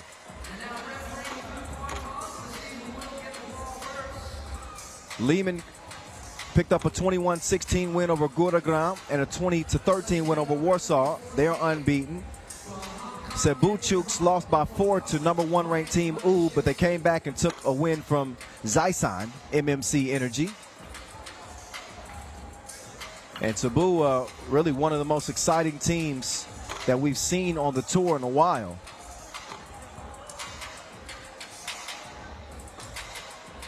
Mark Talio, he was on kill mode. I said Zaisan, I meant Zabkan is who they beat in that last game. Zabkan, not Zaisan. There's Stefan Kojic. Could be the X factor in this game. The 6'7" sniper. One of the most potent scorers in the game. He might be the most deadly player in the tournament today. Mark Talio, Filipino #1, 28 years old. He is a problem. He is that guy. Your 5 seed, well, #5 in the standings against the team that ranks 28th in the standings. But at this stage, again, throw the records away, all right? Doesn't matter as much. It comes down to execution. And whoever executes the best is very likely going to get a win here. All right. 4, 3, X3. All right. Here we go now. Noboisa Kilian He was getting ready to chunk the deuces there. He did not, because we had a whistle. Stroke was broke. Mike couldn't track it down.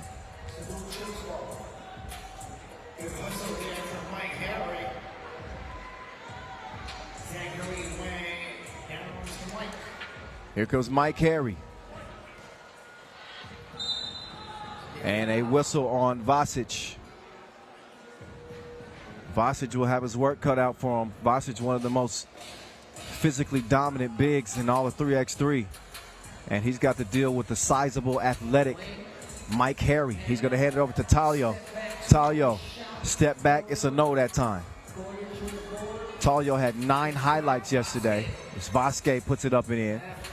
No, there was no highlight better than what he did. He made Dr. Strange need a doctor. If y'all have not seen that highlight that he pulled off on Dr. Strange from yesterday, it is easily the crossover of the year. I believe that Dr. Strange went and got some new ankle parts, and he's all right now. But he was not all right yesterday. Long range from Juan. He misses it.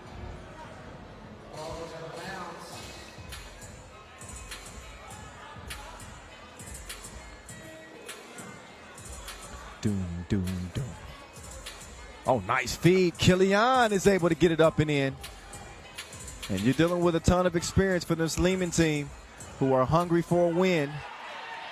Ramirez playing bully ball, but Rakov holds his own. He's going to hand it over to the sniper, Kojic. He faked him and is able to draw the foul. Last spot in the semifinals is at stake. Sansar, MMC Energy, is waiting in the semifinals. There's Vasquez playing some bully ball underneath. You too little. Oh, nice feed. 3-0 Liman. All right, it's now 4-0.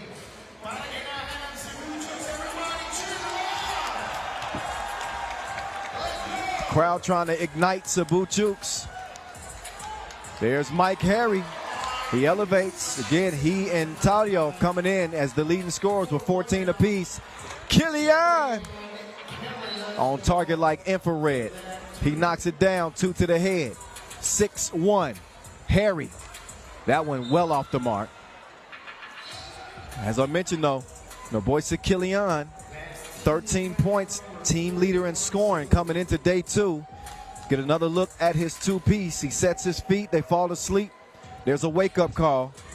I will say this, he did go just 5 of 17 from long range yesterday. If he can up that percentage, this Liman team becomes nearly unbeatable. But he's not trigger shy. Meantime, Alexander Rakov left him. Made him see just the vapors. Rakov taking a bump that time, putting the pressure on Harry. Harry's going to check out. And Ramirez is going to check in. Got a timeout on the floor. I believe Cebu Chooks to go. Wanted a rest. They need a breather as the Serbians are applying pressure.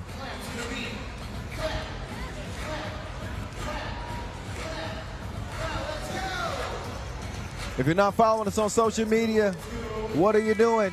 At FIBA 3x3, use the hashtag 3x3WT. If you have not gone and started a FIBA 3x3 fantasy team, do it. You can find the app on Android and iOS right now. Give yourself a chance to win a Wilson ball. Oh, in and out, and then sets up Kilian for the kill. 7-1. Oh, Ramirez going to the spin move. No. Kojic, he wants a screen. He's waiting for the Manimal to come up. He says, go. I got you. Kojic reroutes west to east. Then he goes north. Finishes with a lay. It's 8-1. Oh, he faked him like a bootlegger. 9-2. And then Kilian gives him one right back. Tayo going to the crossover behind the back. He's got a man lost. Oh my goodness, that's a VIP pass. Exclusive. 10-3. The Manimal. He came to win. And he's playing some defense now underneath. Vasic will now kick it out to Kojic. Kojic thinking about it from the logo. He decides to give it up. Kilian, hand down, man down. You might drown if you keep letting him shoot. He's wet out there. 13-3, Liman is giving it to Cebu Chooks to go.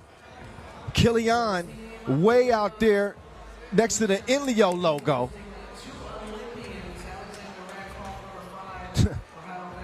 That dude hit that one from Poblacion.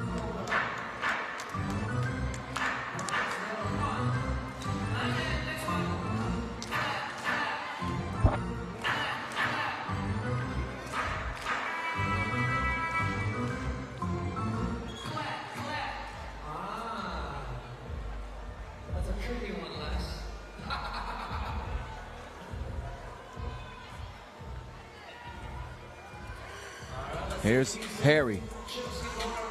Here comes Tayo. Trying to feed it down low to Harry, and he's held up.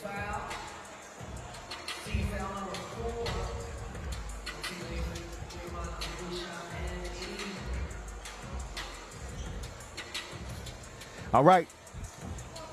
We got a 10-point game. We're going to see what kind of puso this Filipino team has. He rocks him, but he couldn't knock it down. Now he might be in trouble. So Tayo,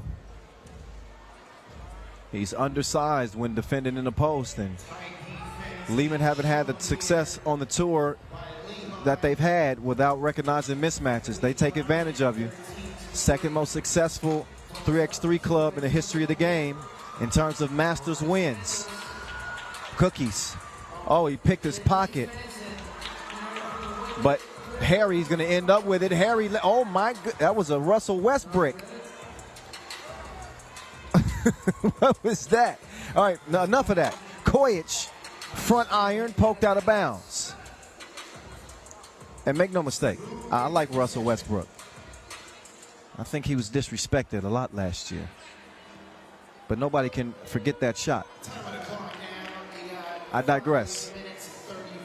It's a 13-3 game. Juan, he loses the rock. Kilian will track it down. Here's the killer. Kilian, down low to the beast, takes him to the basement and has his way. Kojic trying to defend.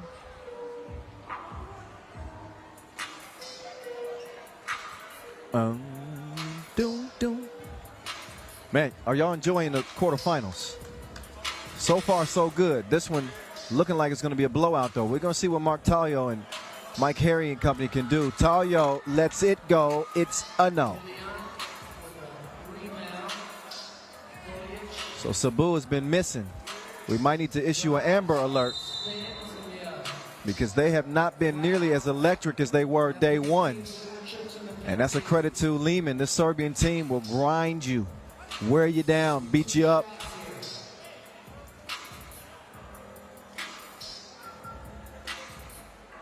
So up steps Kojic to the line.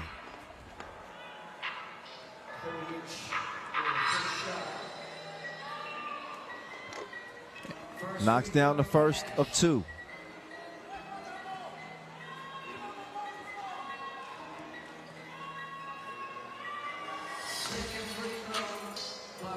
Second one good as well.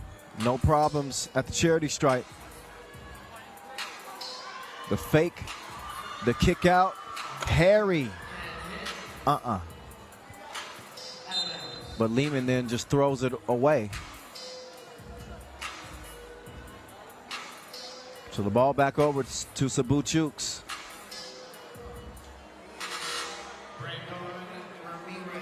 It is a 16-3 beatdown. Oh my.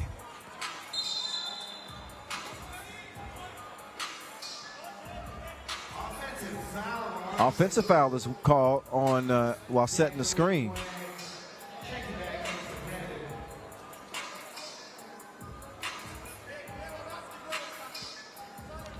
So Kojic will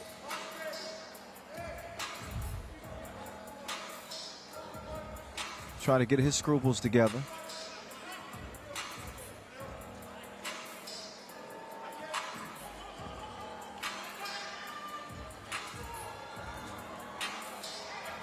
Kilian going to the fader.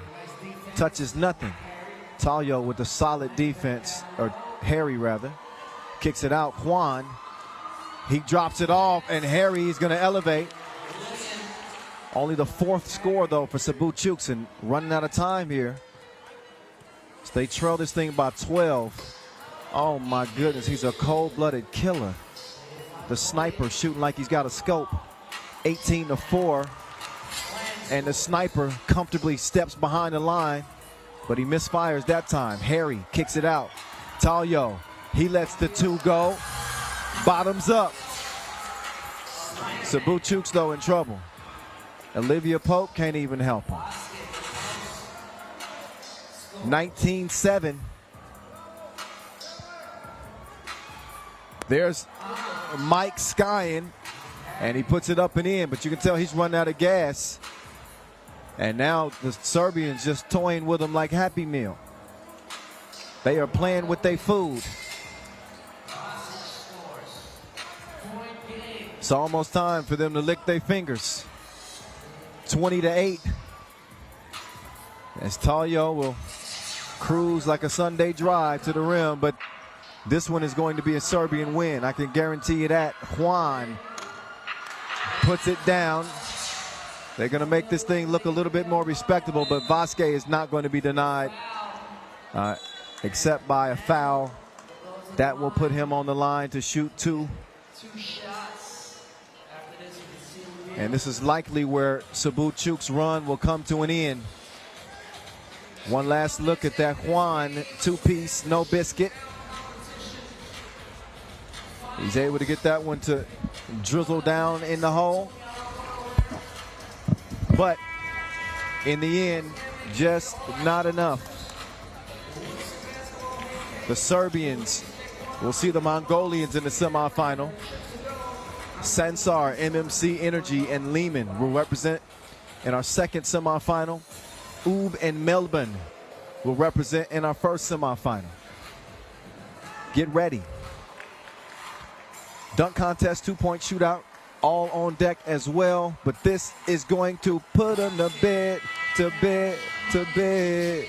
Liman, they are steamrolling their way into the semifinals as they treated Cebu Chooks like a team full of interns. They had their way, abused them, 21-11.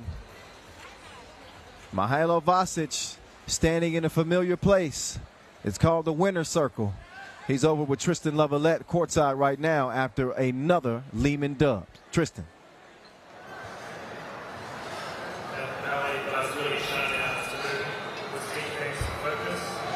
Yeah, I mean, we got into this game very focused, and I think our energy was great. We knew that Cebu Chooks can be dangerous. We saw how they play yesterday, and we have huge respect with them. I think we play great defense on there. I can say best offensive player, Magdalo. And I think our defense and our energy gave us this win. I mean, it's great to be here. I mean, the fans are great. Thank you, guys. Thank you, Manila. I mean, you can see that fans here know about 3x3 and they really enjoyed the game. Thank you. Thank you. Yeah. So, Liman are advancing. Here's how they got it done. They are precise. When they put you on the operating table, they just absolutely dissect you. This is because they have a firm understanding of not only the game itself, but They understand how to play with each other. Their chemistry is quite evident. You don't need a microscope to know that. They are in sync like a boy band. A beautiful dish from Talio, but not nearly as many highlights as he had yesterday. And obviously running into a dominant team like Ub, you've got to play at your very best, and the margin for error is so slim. They had the killer, Kilian, getting it going from long range. And a Filipino team that was on their heels from the very outset found it difficult to make this game interesting.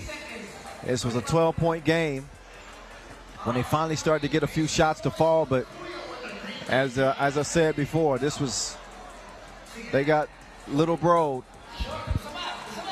This was not an even matchup, and it played out that way. So here we are. After all of our quarterfinal action, here's what we got. Ub, Melbourne, Sansar, MMC Energy, Liman. Couple of Serbian teams, one Mongolian team remains, and an Australian team all the way from the qualifying draw. Crazy. Man, can't wait to get to what we have coming up next as we get one last look at the quarterfinal scores. Warsaw ousted, Ulaanbaatar, MMC Energy ousted, Manila Chooks, and then Cebu Chooks. So we're down to a final four. All right, before we go any further, we're going to give you guys what we promised earlier. Yeah, how about a look at the top 10 dimes of 2021, the top 10 crossovers, and the top 10 dunks of 2021. Enjoy before we get back to the action.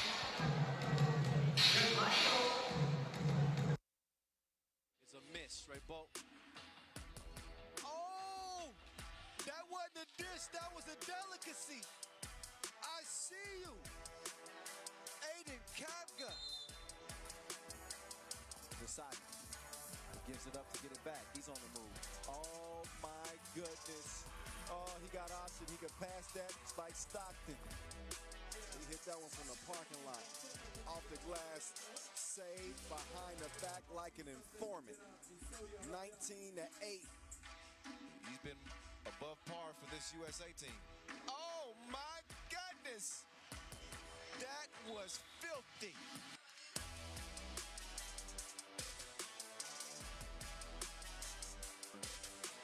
Fall away hook is a no-go. Paishalic on go mode. He flips it over his shoulder.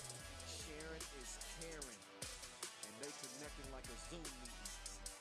14-1.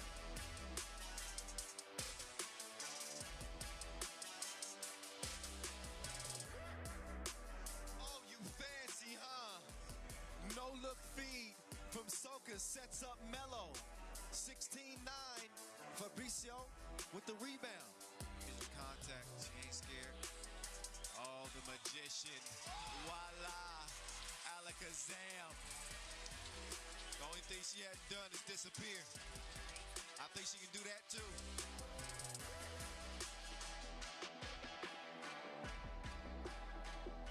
Oh, Pop with the filthy dime piece. You won't find a better dime than that.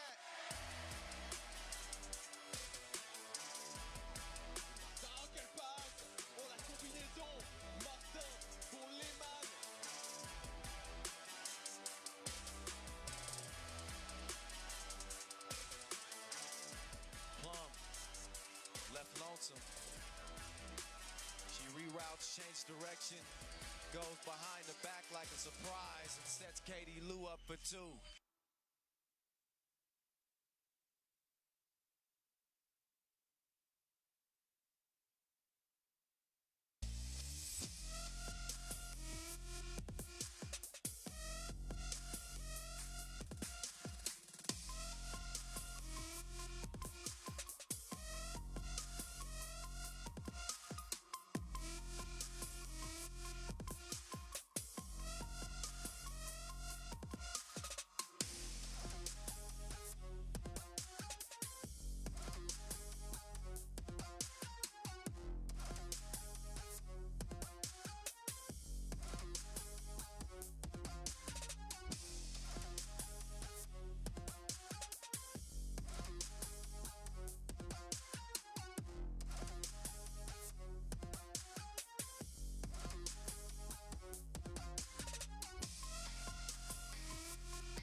trying to set something up. He's got Charlie Brown coming around. Charlie Brown. Oh my goodness! He just crushed on him like peppermint patty. Here's Rowe. He's going to hand it off to Trigger Trey. Off the miss. Puts that back. Trey Landsley sticks the landing.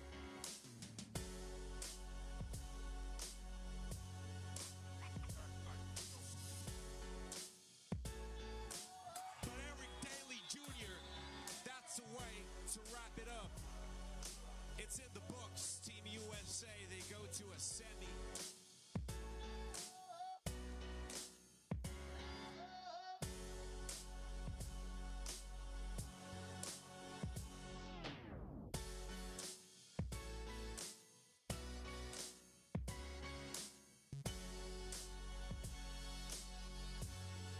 Here we go. A great dish. It's an execution, ladies and gentlemen. It's a punishable crime here. My goodness, amen.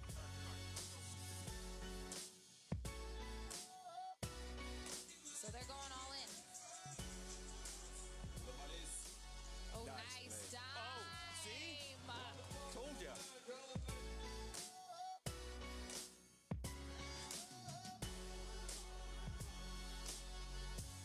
Oh my goodness. This will never end, this Denzel Aggie man.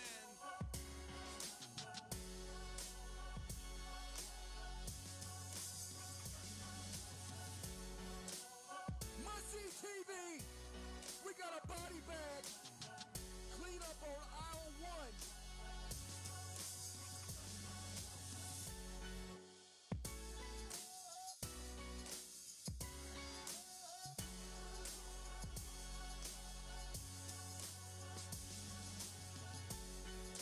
Oh! He punched on him.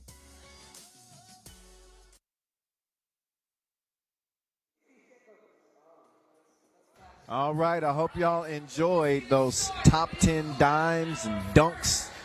Just some of the thrills that we saw in 2021, but 2022 is bringing a whole new thing. All right, 13 stops on the tour this year. This is stop number 2. Now it's time for our Chooks to go 2-point shootout final. Our 4 competitors in this are Chris McIntosh of Auckland, Tatsuhito Yokohama, Tatsuhito Noro, excuse me, of Yokohama, Jesse Wagstaff of Melbourne, and Mark Tario of Cebu, who we just saw get eliminated. Up first, it's McIntosh. He gets 1 to go of his first 2. Usually the first rack, players are a little bit cold. Can win up to $10,000 in this 2-point shootout final. That is off the board for McIntosh now because you have to make every shot to get 10 grand, but he could very well test the record of 17. 17 wins you 5 grand if you can break that record. He's got 7. He's got 8 and 9, so he won't be able to challenge the record, but he can set the tone. He's going to put it up from the logo and try to show us that range. Oh, yeah. Oh, yeah. He's got more range than a Nomad. Knocks down 2 of the money balls that are worth 2 points. He's going to finish with a total of 13. Chris McIntosh.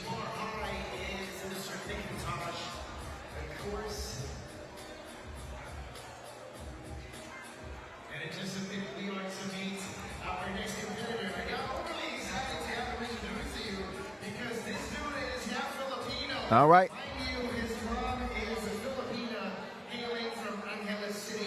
Next up, it is Tatsuhito Noro of Yokohama. We saw them eliminated in the qualifying draw.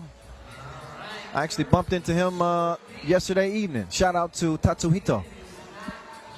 He's a cool cat. He wants to heat up, though, here in this 2-point shootout final presented by Chooks to go. He gets that one to go. Starting off on the right wing, he makes the net sing. He's 40% to this point. Got the shooter's roll. And he's gone a little bit cold at the top of the key. It gives us some brick architecture. Now to the left wing. Okay. Can he get cooking here? No, not so far. Oh, my goodness. All right. He went from an air ball to a splash. Now from the logo, you got to have some range here. Strong forearms and strong wrists. No, sir. He's going to laugh that last shot off as he walks off the court, hanging his head in shame. Nothing to be ashamed about.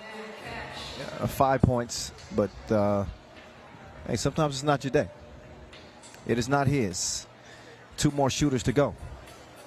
Jesse Wagstaff of a Melbourne team that is still alive. Yes, still alive here in the semifinals.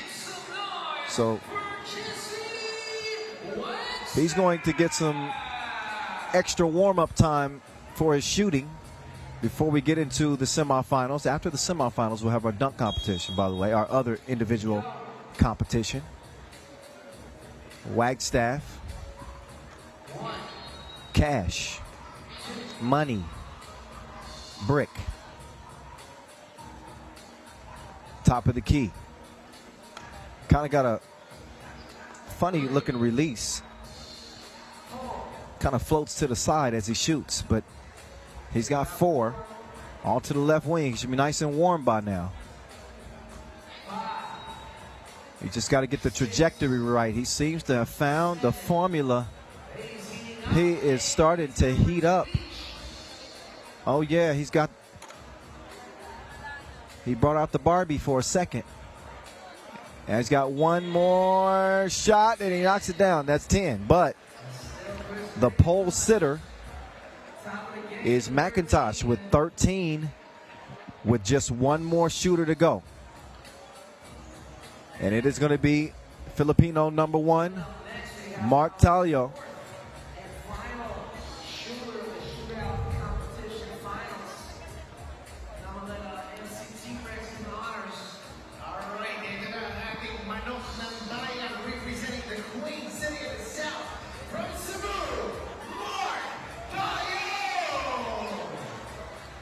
So Talio getting a special introduction. His play has been worthy of it. And while his team isn't moving on, he could give the fans here something to cheer about. Talio. He lets another one go. Okay. He's 40%. First rack. Top of the key. This is a lot of players' favorite spot. Straight on. Get the right touch, and all of a sudden they start to fall. Oh, look at that release. He's got the gooseneck going, but he's got only 5. Now he's got 6. Oh. Yep. He got colder than Siberia on the left wing. And then from the logo, it's a no. And he's not going to be able to challenge. But he does make the last one. That is 8. A solid showing. But it will not be enough. Your Chooks to go 2-point shootout final winner is going to be Chris McIntosh.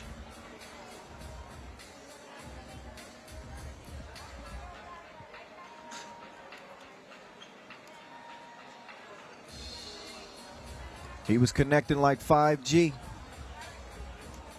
13.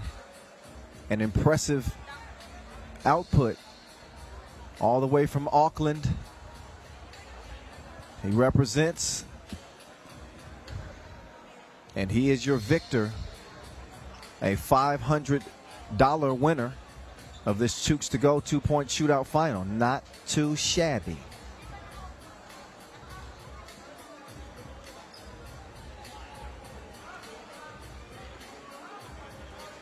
In the meantime, we'll let you know about the money that's at stake here today. We aren't just playing for pride. It's big money available on the World Tour this year. $40,000 will go to our grand prize winner, second place will earn 30 grand. If you finish third, 22,000. Fourth, 16,000. So all of our remaining competing teams here in the semifinals, they're going to walk away with at least 16,000. And we pay you all the way through sixth place.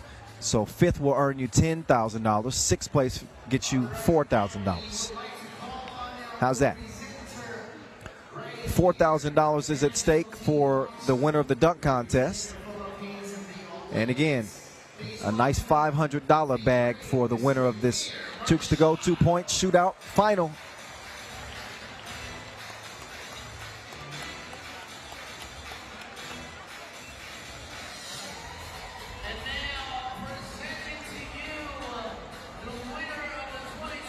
I think I want to go take a picture. I'll be right back.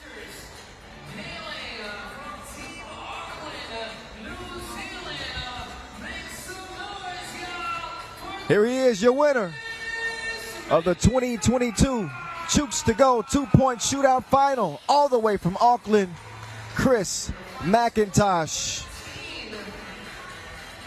13 points is what it took to get it done. He's the top gun here in Manila.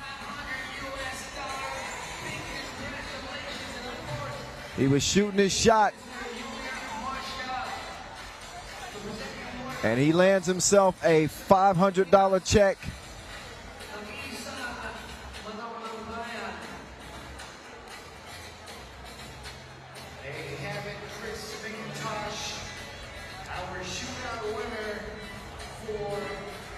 One more look at your Chris McIntosh. Little thumbs up as he heads off. And that will be it for that competition. We will get back to our main competition, which will be the semifinals. So, started off with a 14-team field, including our qualifying draw squads. Went into pool play with 12, came into today with 8. It is down to a final 4. Who wants it most? Serbia, the most represented team, obviously with Liman and Ub hooping in the semifinals. But there's something about Melbourne, that Australian team. They keep believing. It's going to take everything they got to beat the world number 1, Ub. It's lit here inside the Ayala Mall. The Filipinos and Filipinas have come out in full force. Here in the Philippines, you can find a hoop court on every corner. They love the game, and we love them back. It's packed like a can of sardines up in here as they anxiously await the semifinals and the final, even without a Philippine team representing. They love the game that much. They're going to stick around. They don't want to miss a minute of these 10-minute sprints that we still have left. What's up top? Yeah. Yeah, we're here at Manila Bay. Noah Lazarus keeping it lit. 3x3 to hype. He's even got his own dance crew behind him. He and MC Rex, T-Rex.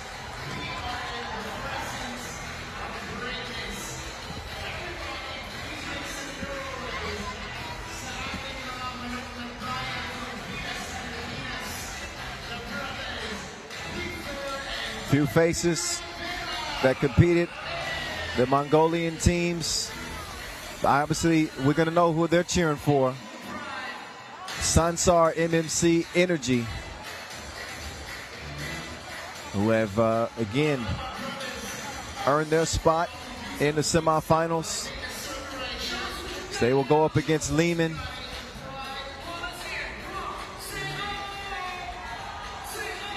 Our first semifinal is set to get underway at 6:10. At 6:10 locally. So y'all stick around. We'll be getting back to set the action and set the table for the semifinals here in just a couple of minutes. Don't go nowhere.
With that kick back, we are back inside the Ayala Mall here in the Manila, Philippines. Our second Masters of 2022 is now down to 4 teams. What is good, good people? Kyle Montgomery, a.k.a. the voice of 3x3, here with you. A reminder of the rules of the game that we know you love by now. 3x3, half the court, twice the fun. It's a 10-minute sprint to 21 points. 1 sub, 3 players on the court. Anything outside the arc is worth 2. Anything inside the arc is worth 1. 10-minute sprint is what we call it. And we got 4 of those remaining. 4 teams, that is. 2 semifinals and a final. A shock to see Melbourne out of Australia go all the way from the qualifying draw here to the semis against the number 1 ranked team in the world, who has not lost yet. Also coming off that win in Utsunomiya, but maybe a little bit of a shock in Sansar MMC Energy. That young Mongolian team has made their way into the final. They are going to have to tangle with the Serbians of Liman. Easier said than done, going up against the reigning World Tour final champs from 2021. We could be looking at a Serbian clash in the final and a rematch of what we saw in Utsunomiya. Could is the operative word. Nothing's guaranteed when you step between the lines, and you better know that Nemanja Barac knows that. Marko Brankovic, the beast, is ready to go. The living legend himself, the maestro, Mr. String Music, Dejan Majstorovic, and the number 1 ranked player in the world, Dr. Strange, Strajinja Stojicic, unbeaten to this point here in Manila. You won't see any smiles on their faces. They mean business without the suit and ties. Buckle up your belts. Put on your hard hats. It's about to get real here in the semifinals. $40,000 is at stake in total. That's what the championship game will bring. Again, $30,000 will be awarded to our runners-up, $22,000 to whoever finishes third, $16,000 to whoever finishes fourth. So at the bare minimum, $16,000 is what one of these teams will end up earning simply by getting to the semis. Here's Melbourne. These dudes know how to get it done. They are tough as overcooked steak, and they have proven to be one of the better teams, even with the extra wear and tear from the qualifying draw. Greg Heyer and Andrew Steele and company. Cooper Wilkes. How good has Wagstaff been on this team? They will wear you down. They will not back down. That is for sure. I think what's going to be tested with this Melbourne team isn't their toughness, as we get a look at our two officials. Edmund Ho and Glenn Cornelio always do a great job. Can they keep up with the quickness? And obviously Strainia Stojicic, did you see that on the baseline? He can do that when game time comes. This dude right here, he has been shooting to kill. Dejan Majstorovic, the top shooter on this UB team, came out of group play 6 of 8. And he has not stopped cashing in. He's been more money than an open safe. He's going to try to secure a win for UB. See what I did there? Strainia Stojicic, that's Dr. Strange.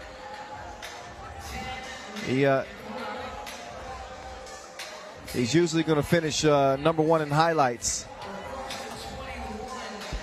I think the top priority right now is obviously getting a win, but he might give us some mixtape material.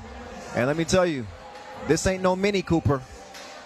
Cooper Wilkes, standing 204, the big man from down under, representing Melbourne. He has been on a tear and could be a real problem for the Serbians in this contest. Expect him to be fed early and often. These two squads have never met on the pro circuit. We haven't seen the Australians, in fact, on the FIBA 3x3 stage in quite some time. But they are back in a big way. How long will they stay around, though? That is the question at hand. I'll tell you what, this would be the upset of the year if Melbourne can pull this off against the #1 ranked team in the world. Ooh, we're going to find out right here, right now. The semifinals are underway. We got a quick whistle. So just a little bit antsy to start this one off, as Melbourne will earn a first foul, trying to prevent the Beast from getting position. He's got the rock in his hand now. Oh, he has it stolen away. A smooth criminal is Cooper Wilkes. He sets up Greg Heyer for the lay. And another quick foul. You have to be very careful and how disciplined you play defensively. Take another look at the thievery. The pass over to Barach. Barach, they moved out of his way. They didn't want no parts of the guy that's built like steel. Oh, Heyer. He misses a bunny.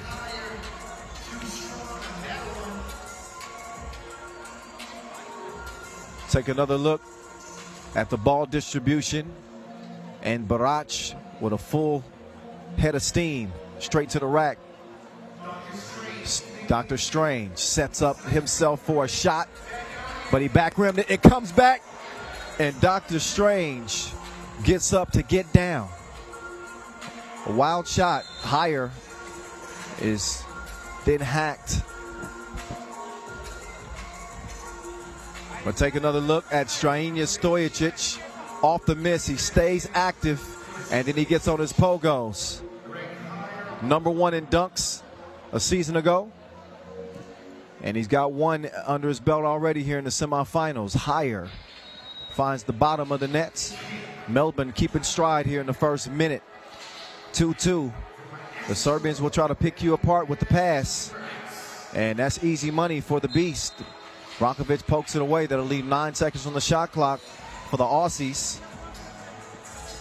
A team full of bruisers. And Andrew Steele is their shooter. He's got the cookie in hand right now. Oh, the Hezi, he's trying to go to work on the Maestro, but the Maestro had him on solitary confinement. No visitation rights. So the Maestro will get a breather after putting forth the defensive effort. He's going to leave it up to Dr. Strange. Dr. Strange spinning like vinyl. And he gets to the iron and puts it in. 4-2. Oh, Straina. He gets called for the foul. He was reaching over. He's got that devious looking smile. I'm not certain he agrees with it. It doesn't matter what you think. That was an old rock reference. 4-2. Oh, Wilkes is just getting beat up. You can't do that. So Barach, he's saying that I gotta protect my space.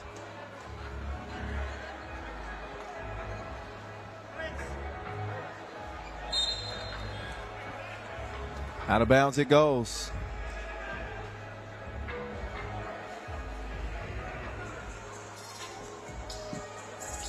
Here comes Wilkes. Andrew Steele lets it go. He's feeling it like a masseuse. It's 4-2. There's Barach. He's going to elevate and score on the reverse lay-in. That's poked away.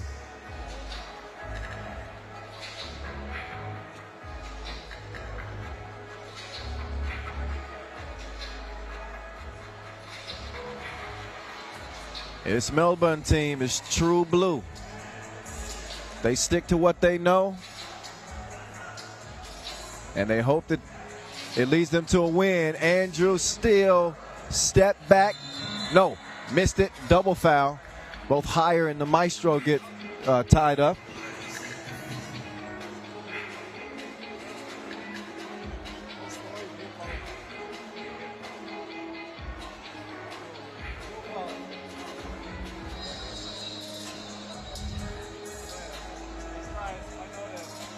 As Marko Brankovic will inbound at top of the key.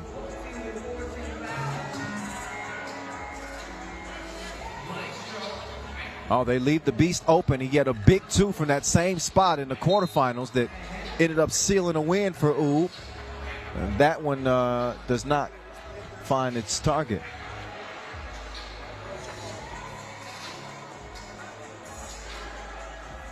Here we go. Andrew Steele, not ever. Airballed out of bounds. I'm not sure which rim he was seeing there. 5-4. It stays. Barach will head it off to the Maestro. The Maestro bullet pass to Barach. Barach is asserting himself, a catalyst on the offensive end, the same way we saw in the quarterfinal. This Ub team is not afraid to feature him.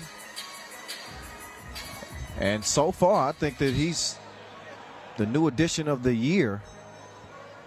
I would put Steve Sir in contention as well, but Barach has really played well on this Ub team. You can't leave the Maestro alone, or maybe you can. These goals ain't loyal. There's Stojacic. He cruises to the crib, and then he picked his pocket. He's a thief, but he didn't get away with it. Higher says, get out of my way. And a foul. Fifth foul on the Aussies.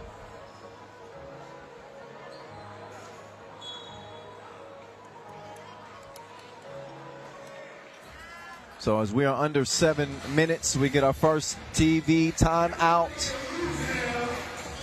Remind you of the body of work that we've seen from Melbourne en route to getting here. They're now 4-1 in 5 games. They beat Yokohama and Auckland in the qualifying draw. Lost to Anvert, but then beat Sansar MMC Energy 22-16. They could very well be potentially seeing that team again, depending on what happens in the next quarterfinal. Melbourne, the top rebounding team in the field. They've cleaned up the turnovers. They led the league, or the field, I should say, with 19. But that is now cleaned up. It is 8-5. From the deep end, it's a no. Brankovic streaking to the cup. Nobody home to defend him. It's 9-5. The Serbians are in control. taken away, and that ball is going to deflect off of an Aussie leg.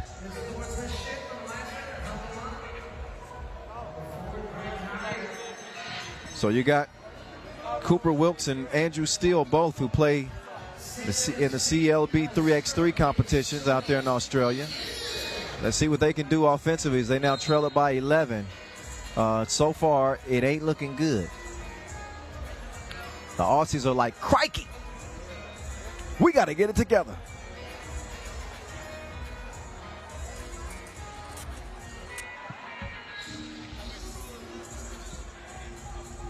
Cooper, he gets it to Steele. Andrew pulls the trigger, and he delivers. So he got the two-piece dinner. We're going to see if they're also going to count that. Yeah, foul on Barach. I think that's going to be good. I think that ball was gone, and it's an unsportsmanlike foul as well. As you can see, Greg Heyer is still down. Barach needs to cool down a little bit. He's a brawler, but you got to be able to play with some composure.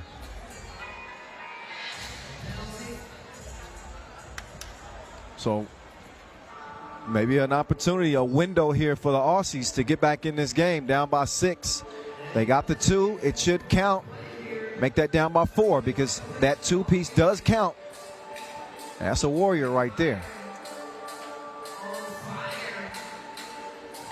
So Greg Heyer can trim into this 4-point deficit. Heyer, he's betrayed at the charity stripe. He's going to go again.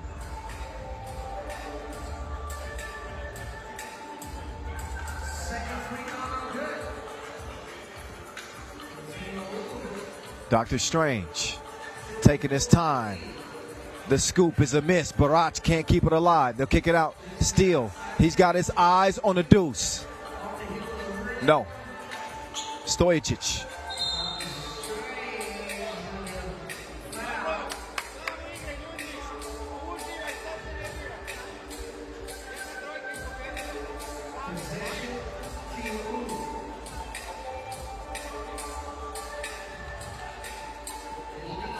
So here's Barach to the beast. He had Maestro in the cut, but what you'll notice from the Serbians is this perpetual movement. Oh, he left him. He didn't have the patience. Maestro to the rim, 12-7. 5-point game as Heyer tries to clear some space, but he swings that elbow, and Maestro is saying he thinks that it should be an unsportsmanlike foul. I think they're going to say that was inadvertent. Nothing too egregious. But both teams now with 7 fouls in the penalty. The Maestro, jab step. He's going to float one down to the beast, who is tamed, at least on that possession. Steele quick with the trigger, but he comes up abbreviated. Short. It is 12-7. Cooper on the drive. And obviously a foul, whether it was shooting or not, was going to lead to free throws. So Cooper Wilkes will now step up. And a reminder, Cooper Wilkes, he's the CLB 3x3 club owner of the Sydney Supersonics. Actually, his brother, Ethan Wilkes, is the number 4 ranked player in Australia, who also is playing for the Supersonics. He's going to knock down the free throw. So 5-on-5, also a part of his life, as is it for Andrew Steele. He's going to knock down the second free throw. All of a sudden, we got a 3-point game. The Aussies are back in it. There's no shortage of fight in this team. But a foul will put Strahimir Stojacic back on the line. And the number 1 ranked player in the world will shoot 2.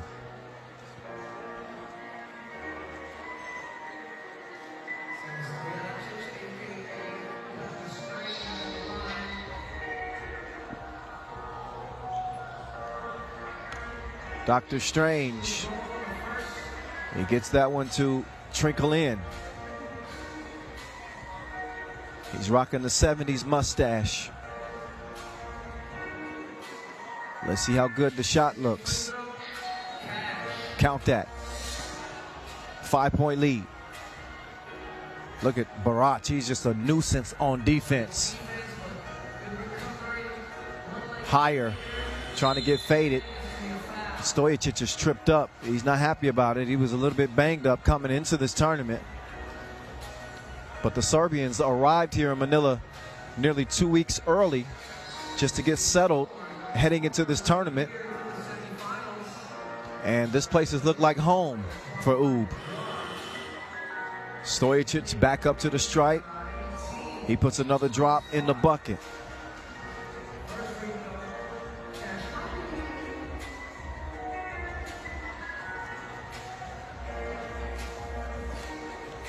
Second of two for the world number one.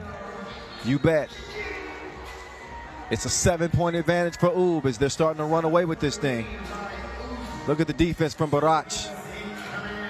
That defense is tighter than airport security.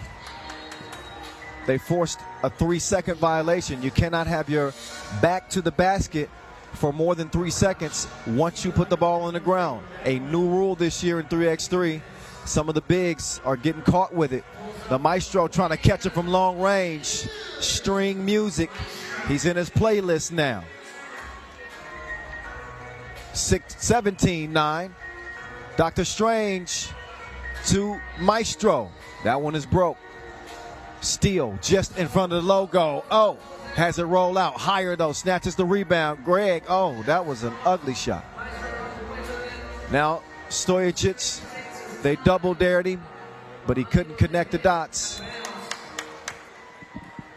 No worries though for Ub, who could see this thing end fairly quickly. Melbourne's run from the qualifying draw may have caught up to them.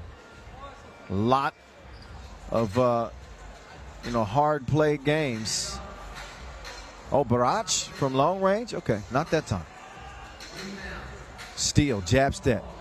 He got the beast in the air, and then he's going to finish with the lefty lay. Here's the beast. Drops it off. Barach, he knows what to do with that. Puts the cookie in the cup. I think that Melbourne actually want to challenge whether or not that was cleared before they got that score. Sometimes you'll see these challenges, if they have one, they just use it as an extra timeout. But still, take a look as he clears some space for himself. Shields the defender, Barach, and finishes with that left hand. Just kind of got a glimpse at the top of the key there of Brankovic and whether or not he actually cleared that. I think that'd be worth even a second look. I wasn't certain if he was set or not. But I guess we'll all find out.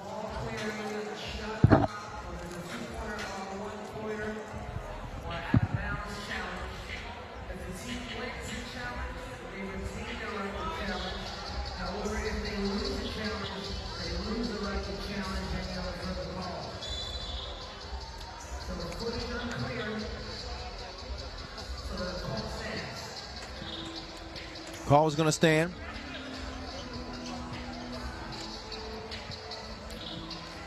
So 19-10, that bucket counts.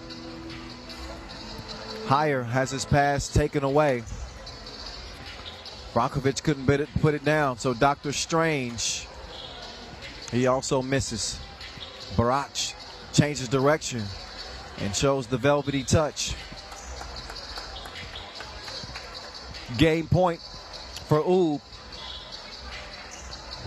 Not a shock. They are ranked number one in the world. As Higher will let it fly.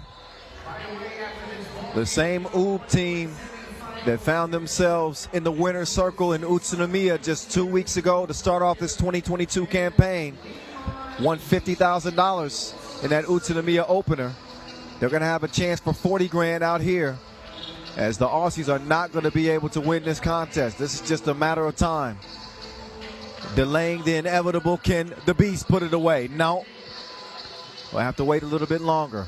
Higher, open, but he couldn't close the deal from the corner. There it is.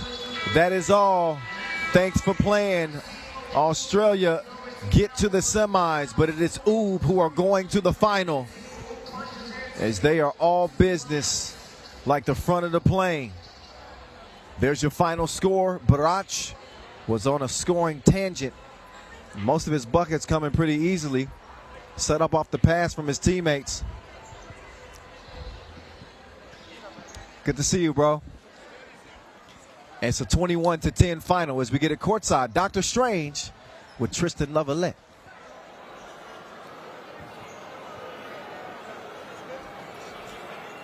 Stranger, knowing Melbourne's probably a little bit tired, coming from qualifying, was the plan to come out and be really aggressive? Yeah, we know we want to play our defense and in offense just to play slowly, and we will win the game. And you're in another final. What will it mean for the team to go back-to-back to start the year? You know, we come here because we want back-to-back. And I want to thank you all fans because they are amazing. And I never played in this atmosphere before. Well, congratulations and good luck in the final. Thank you. Well, Strahinja Stojicic, he punched the clock and he put in some work. He hardly could do the interview to catch his breath. But this game really never in jeopardy. The concern for the Australians was if they could keep up with the pace that Ub plays with. Obviously, the precision passing, they're a little more quick a step than the Australians, and that was on full display. A gritty performance from the qualifying draw all the way to the semifinals, but man, Ub is a machine. And they've proven it again. If they prove it one more time, they'll have back-to-back Masters wins and $90,000 of earnings through 2 tournaments. That ain't nothing to sneeze at, ladies and gentlemen. Everybody hitting on all cylinders. From the maestro to the beast to Barach to Strahinja Stojicic. They get it done. That was the final bucket to put it away. Easy work for the Serbians as they are into another final, this time here in Manila. So, of course, we got another semifinal on deck. Then will come the dunk contest. And then, obviously, the final. Before we get there, though, we're going to have a little bit of a break. And we're going to check out some of the locals' skills around here, some of the Filipinos. Obviously, they are hoops crazy here. Let's see if this dude can knock down some shots going against the Chooks to Go mascot. I would cross the Chooks to Go mascot to another universe.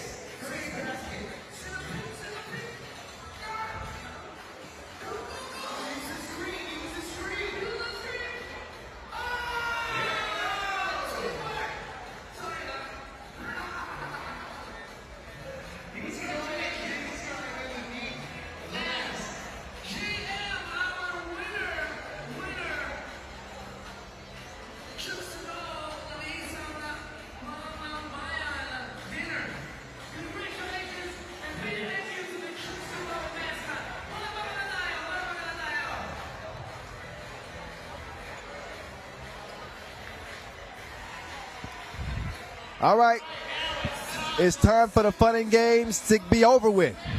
We got another semifinal to get to. Buckle up your seatbelts.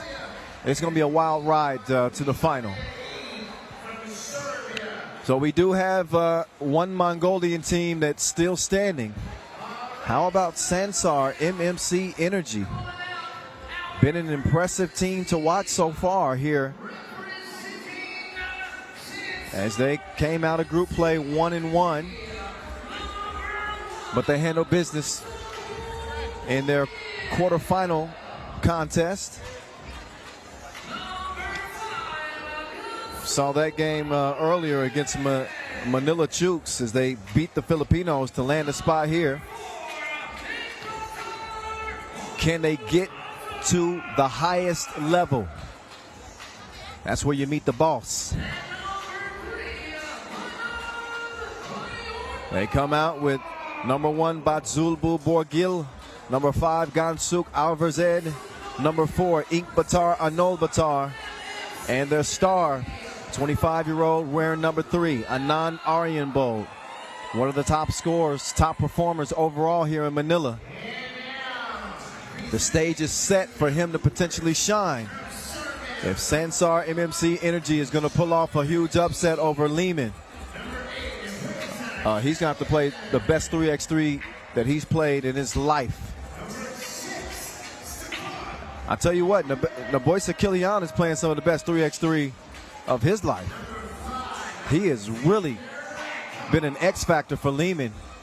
The shooting that he's brought to the table, he's been active offensively, moving well, and obviously he fits right into this Serbian contingent with Olympians Alexander Ratkov and Mihajlo Vasic, joined by Stefan Kojic, European champions, and 9-time Masters winners, defending World Tour final champs as well. When you speak of Liman, you better put some respect on their name. The only team that has somewhat overshadowed Liman has been UB, their compatriots out of Serbia, who coincidentally they have the same sponsor. Shout out to Huishan NE, who sponsor both Liman and UB. But I've said before, they are the second most successful 3x3 club in the history of the game, next to Novi Sad. They are the 3 seed here, while Sansar MMC Energy are the 7 seed, trying to pull off a shocker. There's Stefan Kojic. You see his 8 points from day 1. He's gotten into his groove here day 2 as well. They are a pick your poison type squad though. Any given game, anybody can give it to you. They're going to be giving a lot of attention to Anand Aryanbold. This is a kid that we've seen really evolve in 3x3. I've seen him more so in the national competitions, now on the Pro Tour. I believe we saw him a couple of years ago, 2019 in Los Angeles as well. My memory serves me correct. I don't know. Y'all, I've covered a lot of 3x3, y'all. I can't remember it all. Year number 7 for me. So, ironically, that was the last time 3x3 was here in Manila on the Pro Tour 7 years ago. I happened to come here in 2018 where we had that unbelievable World Cup. But it is good to be back. It is good to be back.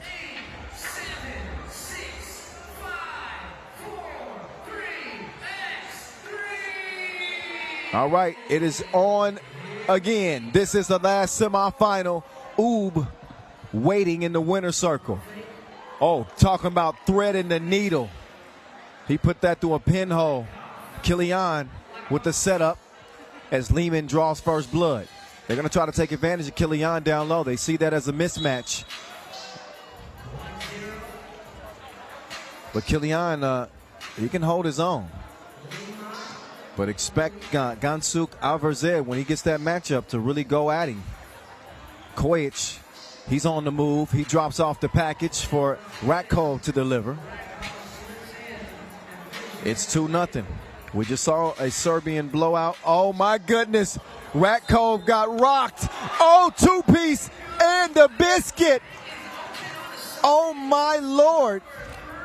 Take another look as Aryanbold breaks Ratkov down like a mechanic. He's going to need some new ankle parts. 2-piece and the biscuit as Aryanbold will try to make it a 3-point play.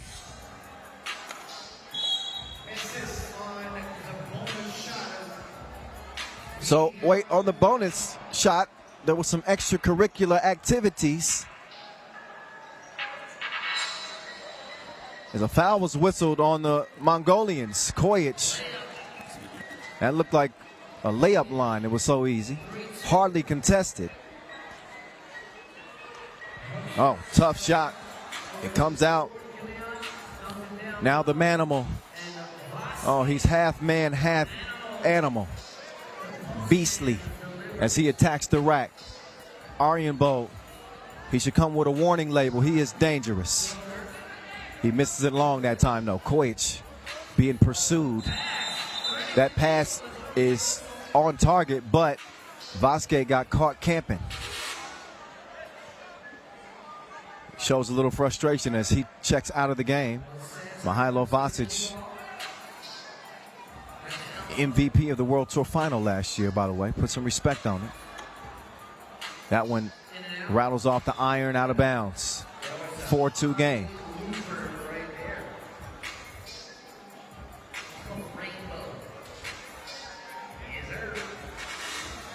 Shout out to MC Noah Lazarus. MC T-Rex holding us down on the mic. DJ Lass on the ones and twos. Spinning ridiculous. The winner of this match right here takes on Huishan from Serbia. Kilian thought about the two. Then he finally chunks the deuces and he misses. Probably would have been better off shooting it the first time. Anyway, it's water under the bridge now. But Sansar, MMC Energy, they finished 7th at the Ulaanbaatar Challenger. That was the last time that we saw them. And now here they are on a higher level event. Obviously, it doesn't get any higher than the World Tour. They find themselves here in the semifinals.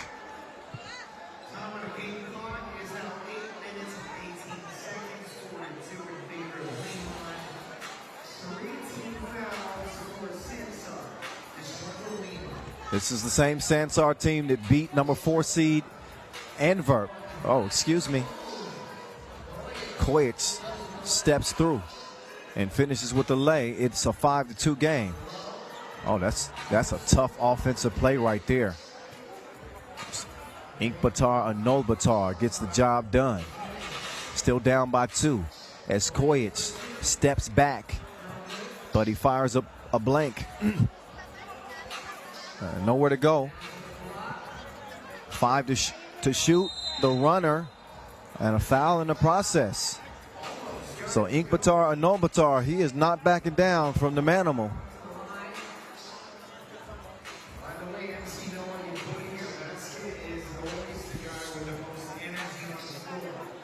Ulaanbaatar. He cashes the charity stripe attempt. They quickly get it down low, and Vasic could not hold on to it. 2.5 minutes in and a 1-point game. Sansar MMC Energy. They want to pull off an upset. Man, he vanished like the Foot Clan. Aryan Bolt with the quick step. Oh, but he lost Ratko for the moment. Kilian, he draws his gun, but he misses. Aryan Bolt, no hesitation. The nets are wet. 7-5, Aryan Bolt. They want to get it to the hot hand. Well, he's actually just going to watch now. Nowhere to go. Got to get it up now. And it's redirected by Vasic. And then he finishes with the scoop. Get that mess up out of here. As Ratko, he's going to spank that one. And a TV timeout. Take another look. Ratko with the great timing. That's why he was named my Defensive Player of the Year last year. If you haven't seen the Voice of 3x3's End of Season Awards, y'all need to check that out. 7-6, Liman, Huishan NE against Sansar MMC Energy in the last semi here inside the Ayala Mall. Back to it we go. The handoff from the logo. No. Here's Ulaanbaatar. Dime time. Oh, but it's wiped away. Save your tears for... Okay, that's enough. Long ball. Too long. Ulaanbaatar. He elevates on the shot. That's a good closeout by Vasquez. Vasic now, he wants the ball just outside of the free throw line. He makes his move. He's going to drop it off to Ratko, who kicks it out to the sniper, Kojic, on target. It's an 8-8 game. A close competition as Ulaanbaatar pulls the trigger, but missed it badly to the left. Kojic. He's got Ratko up top, and he's got now a foul. Oh, whistled on the Serbians. Offensive foul call on Ratko.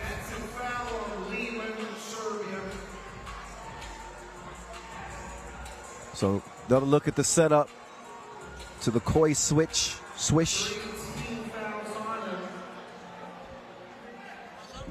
Yes, Ulaanbaatar. No, that wasn't Ulaanbaatar, my bad. That was actually Borgil letting that one go. Doesn't matter now. Oh, Killian missed it.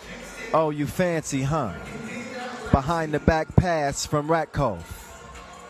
As the Serbians assume a 1-point advantage. Foul on the floor. And again, the voice of Killian is a little bit vertically challenged. So they're going to go at him in the post. But here's where he kind of splits the difference and evens things out. He's going to score on you too. Can you keep up? Ulaanbaatar spinning, going to the rim, but a wild shot. Kojic, faker. He faked him, and then he baked him. It's 11-8. Liman getting a little bit more breathing room. Look again, the savvy veteran that Kojic is.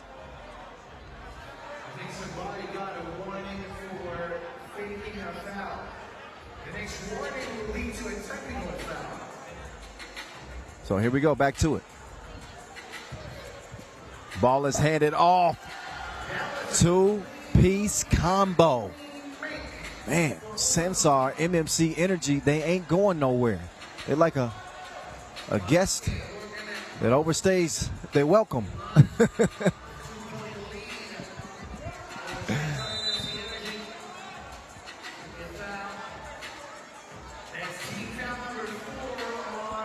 We got a 12-10 contest.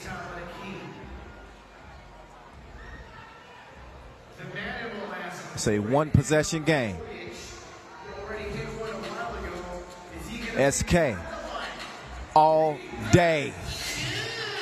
Shreds the threads, and it's back to a 4-point difference. Ulaanbaatar. Oh, he was trying to set it up, but an offensive foul is called, setting the screen.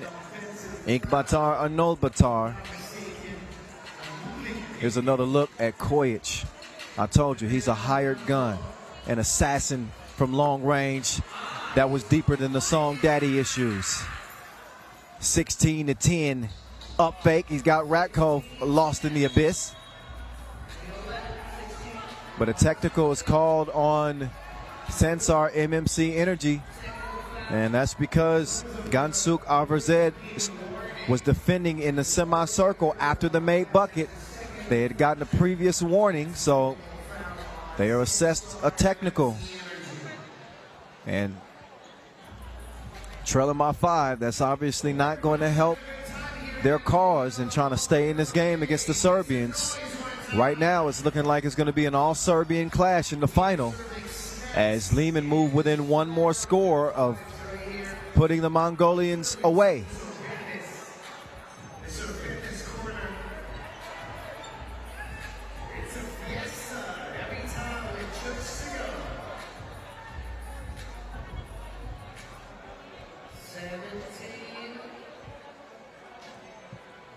Kojic taking the contact, and he is hacked.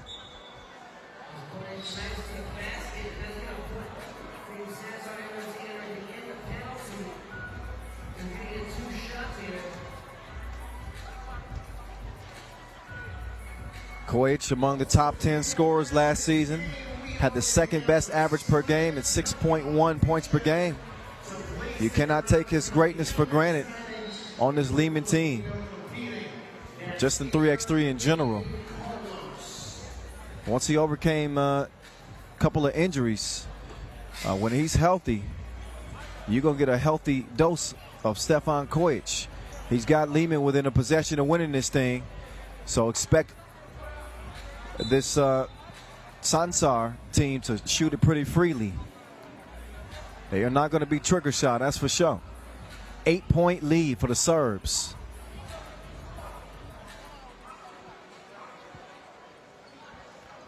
That ball is kicked to Vasic. He lets it fly. Contact on the shot. They were going to be shooting 2 anyway because Sansar is in the penalty situation. They're going to get some extra time to catch their breath and think about these next 2 potential game-winning free throws that will set up a very likely all-Serbian clash for $40,000 here inside the Ayala Mall. The 1 seed versus the 3 seed.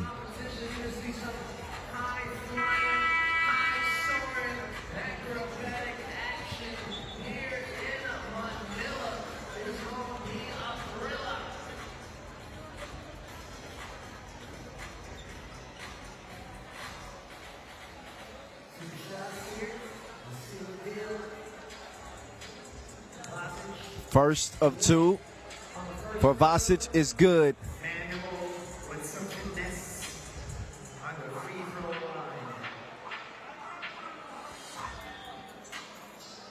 Vasic trying to apply the final nail in Sansar's coffin. He does not do it at the free throw line. It is poked away, so Ratkov will drop it off, or so he thought. Out of bounds.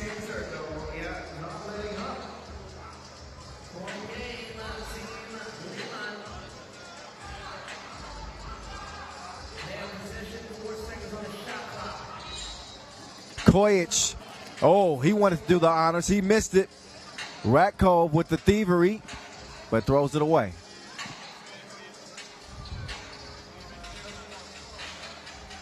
Oh, few crosses. Right, left, right. Didn't finish it, though. Here's Ratkov on the move. Took him to spin class. That's it. Game over with. Liman heading to the final for an all-Serbian clash. Take another look at Alexander Ratkov weaving his way to the bucket. Took him on the merry-go-round. He ain't playing no games, though.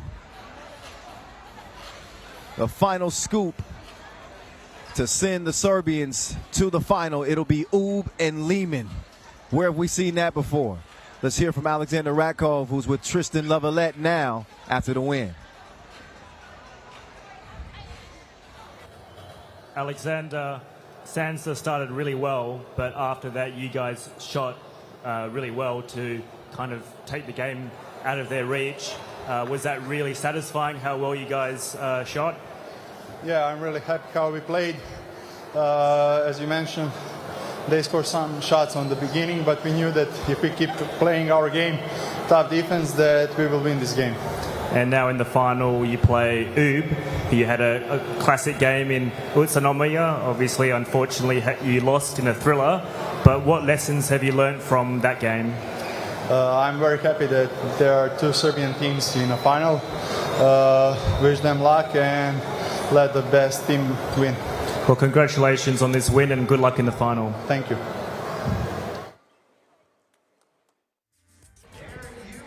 A very stoic Alexander Ratkov. He's not, he's no stranger to the winner's circle.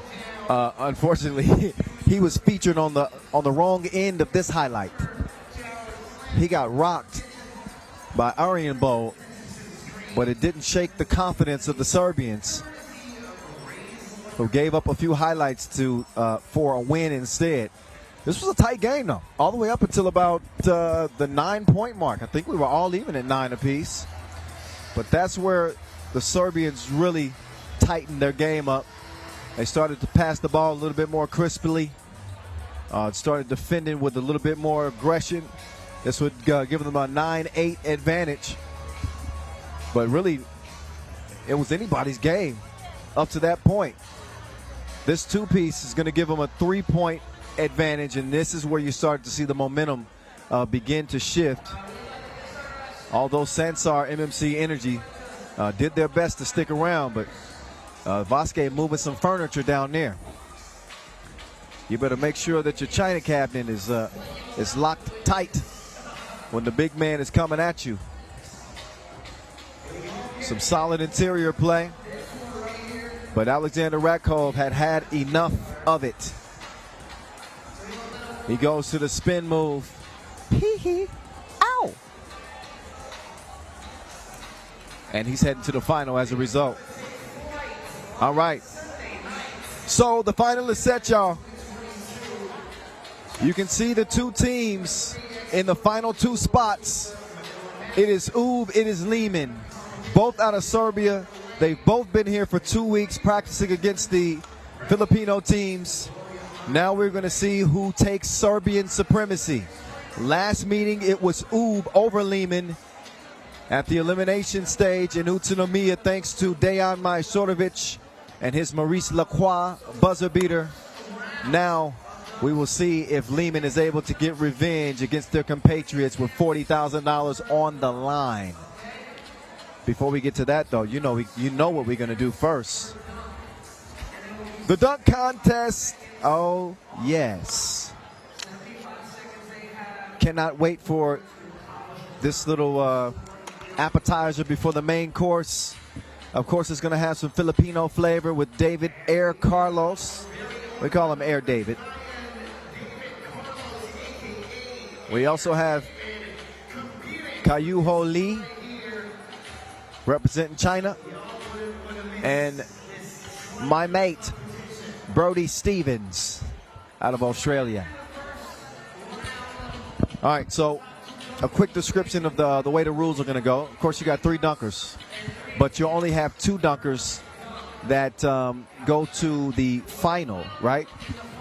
They'll get 2 dunks in the first round. The top 2 scores combined.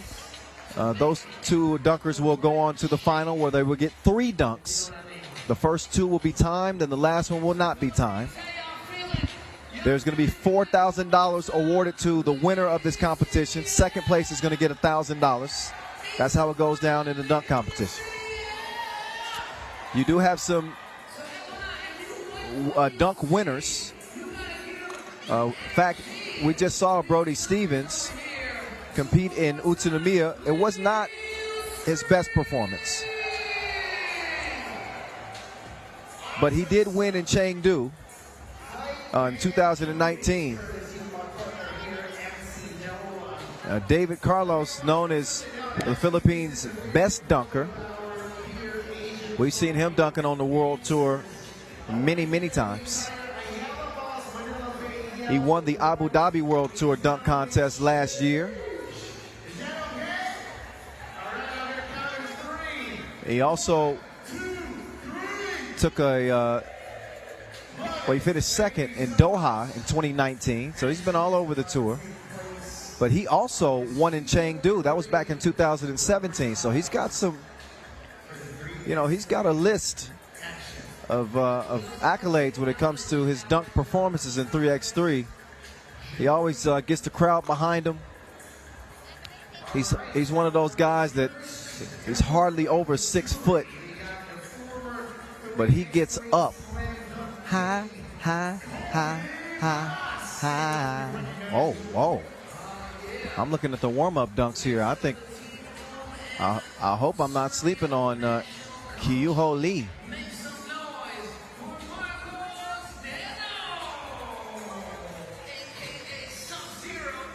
So our judges are in place. Our dunkers are going to get a couple more minutes to warm up. And we'll let you guys just get a few looks at them before we get started. But if you don't mind, I'm going to have some halo. Cool off the vocal cords for a second before we get to this competition. I got to be ready because I think it's got the potential to have me screaming. Stick around. The Chooks to Go Dunk Contest Final is on the way.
It's about to go down, y'all.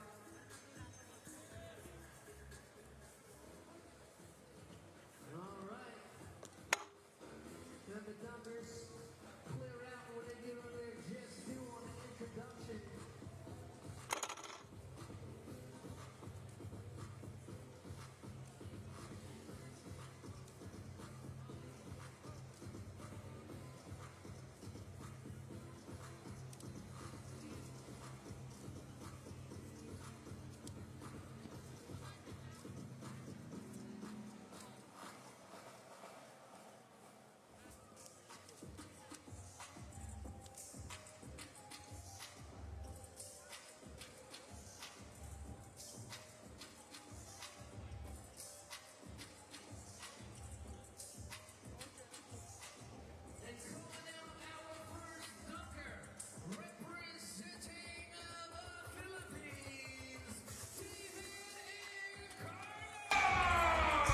All right, it is that time, ladies and gentlemen.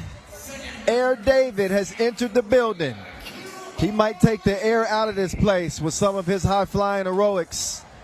David Carlos, an accomplished dunker in FIBA 3x3. He's now joined by his competitors, Kyuho Lee and the Brody Stevens, rocking the backwards cap out of Australia. He's been a little bit banged up. We did see him compete in Utsunomiya. He did not get a win.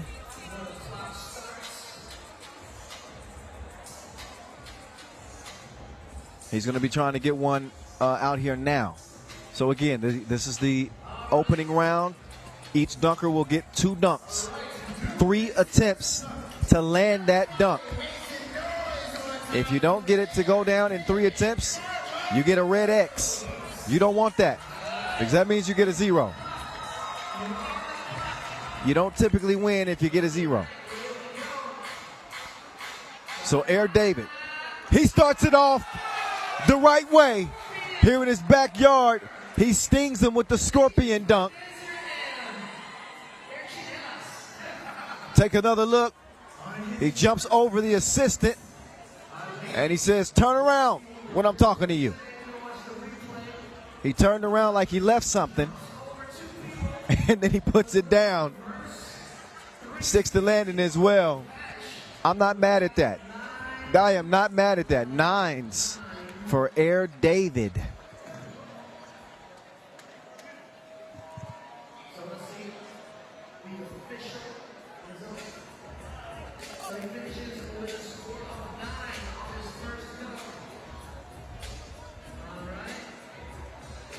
So 9s across the board. It's not bad at all.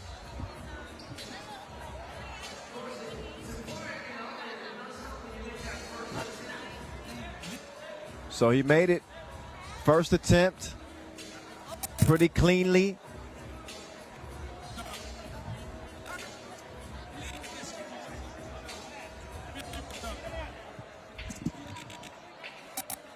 And now we get set for our second dunker.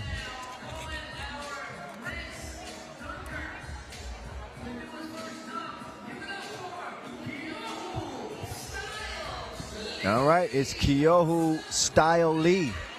All right. All right, by the way, the members of the audience actually have their placards too with the score. All right, so please don't hesitate to raise the numbers up high so you can participate on this revelry right here. Let's see Mr. Sky Lee. All right, Sky Lee. Okay. I see what he's trying to do. He's dunking aggressively.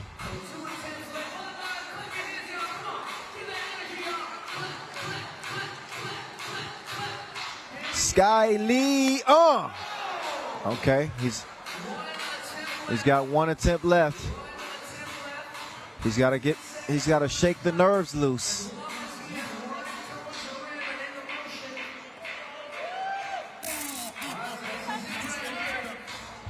Off the bounce. That does not count as an attempt. But he ran out. Oh, I guess it does. Usually you have to actually handle the ball cleanly for it to be an attempt. But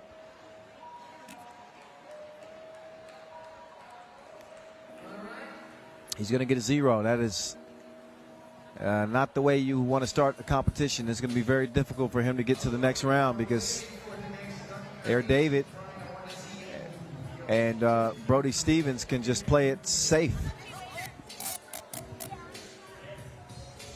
All right, our next dunker is right about ready. Representing Australia.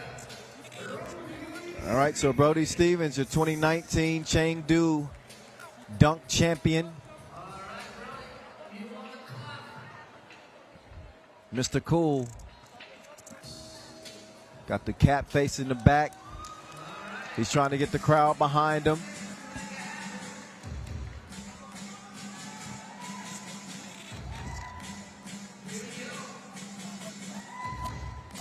Stevens up and above, through the legs, punch. First attempt, clean as a whistle. Take another look. The East Bay cuffed it and punched it. 9s. So both Stevens and Air David have opened the competition with 9s.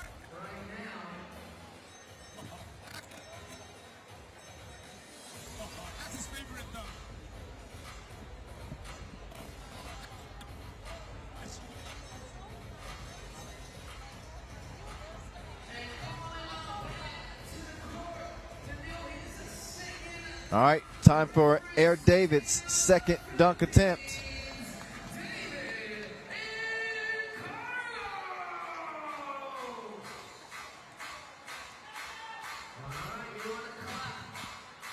Air David with the self-oop, and he finishes with the boom. Air David, though, you can tell he's not digging deep in his bag yet because he just wants to secure his spot in the next round. He doesn't need any help. He does it all by his lonesome. Plenty bouncy. 6'1", and brings a little thunder.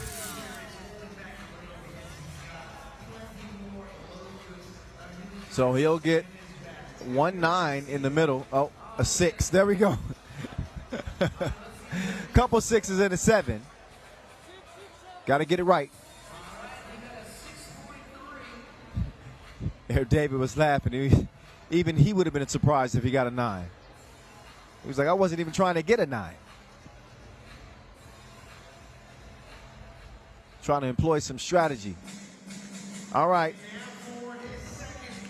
The styler is back. Kyuho. He came up empty on his first dunk attempt. He's got to get a high score and then hope that Brody Stevens gets a 0.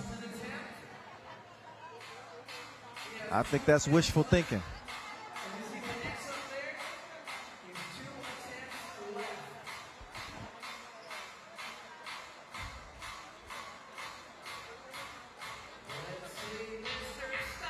Oh, Styler. He got hung up on the front of the rim.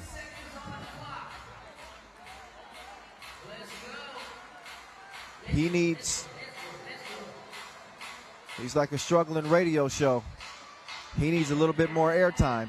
There he goes. He puts that one down with some authority. So the Styler, take a look at the replay as he climbs above Stevens and finishes with the nice yam. Yeah, 7s across the board, but I can tell you right now it is unlikely.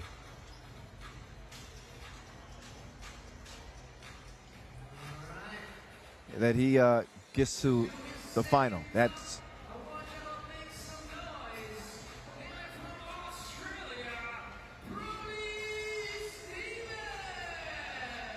all right. Brody Stevens is back. His final dunk. He doesn't have to do anything overly spectacular here if he doesn't want to. Maybe he'll give us a treat. Oh, Brody, I see what you're doing there.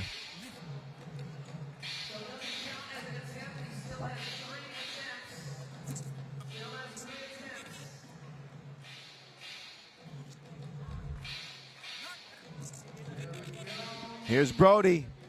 Oh, floats away from the rim. He's got 2 attempts left, so he doesn't have to rearrange his strategy yet. But if he misses this dunk attempt, then he would. Oh, instead, he tucks it between his knees. Light work. Light work. So the man from down under goes up and over and adds the between the legs finish. That was easy as a layup line. And he's going to get 8 across the board. That's what you get when you casually do a between the legs dunk these days. He still hasn't even took off his hat. It's going to be Brody Stevens and it's going to be David Carlos in the final. 3 dunks apiece. First 2 dunks are timed. They got 75 seconds to get those dunks to go down.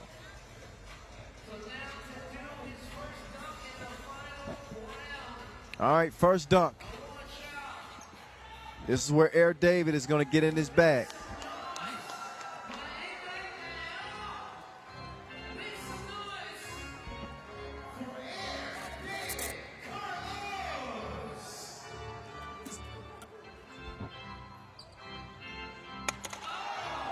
Air David on the self-oop. Trying to finish with the windmill. And you can see Carlos grimacing a little bit.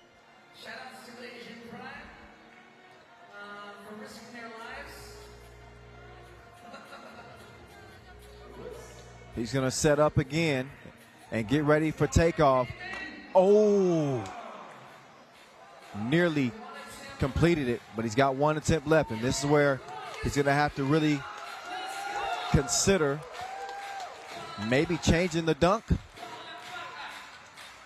You don't want to bury yourself with your first dunk attempt here in the final round. You want to get a score. I mean, even if you just do a standard dunk, he's going to go for it again. That's no way to treat your guests. Threw the ball at him. Off the bounce. Oh. Air David ran out of air.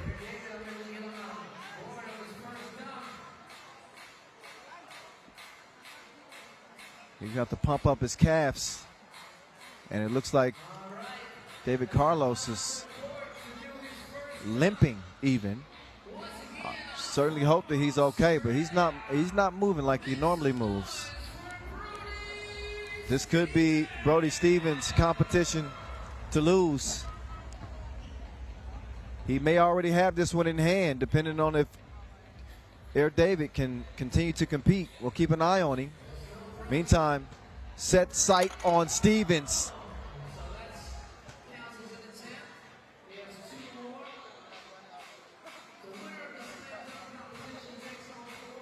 $4,000 is on the line here.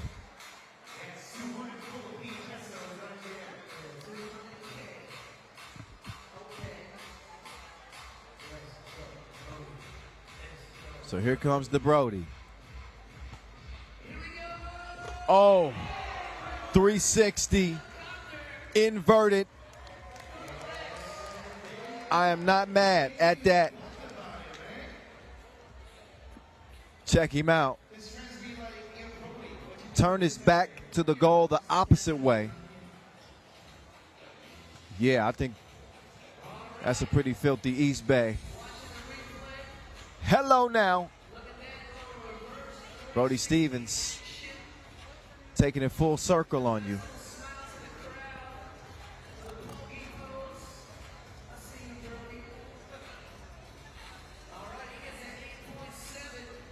So at 8.7 for Brody Stevens, as Air David is now back.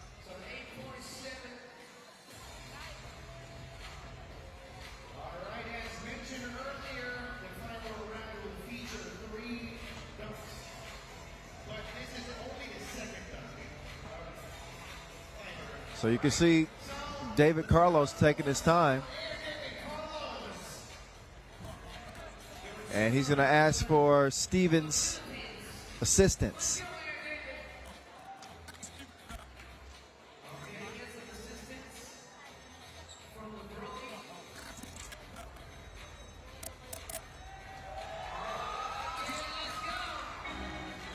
So Air David trying to get some energy here to feed off of. Oh, he took it from the cradle to the grave. The windmill. I am not mad at that. Air David back in a big way. The cradle. Full extension. And finishes cleanly. Yeah, that's going to get him a high score, and a couple of 9s and an 8. 26. Unfortunately for David Carlos, he got a goose egg on his first dunk attempt. And that's what really put him in a tough position.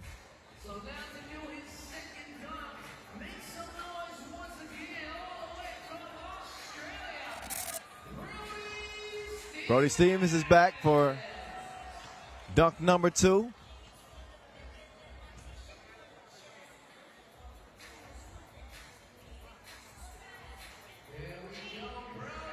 Oh, whoa.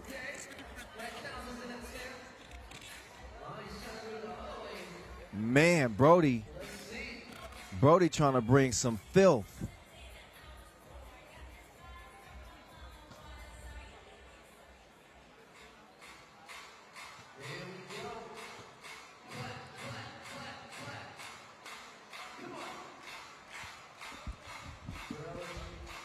Here goes Brody Stevens.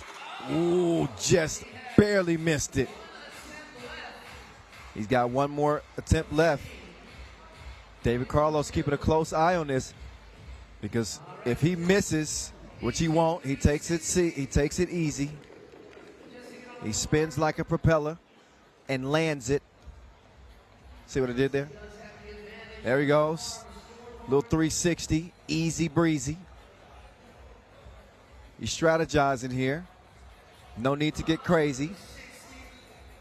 He can do that dunk in his sleep.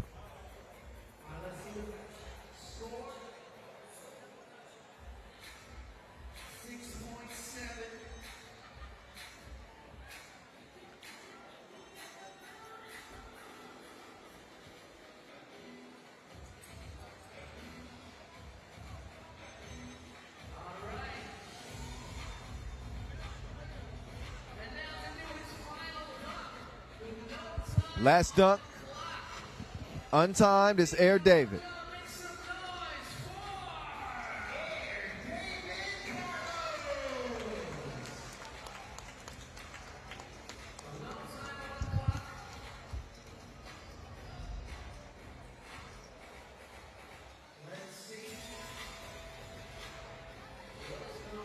Air David setting up.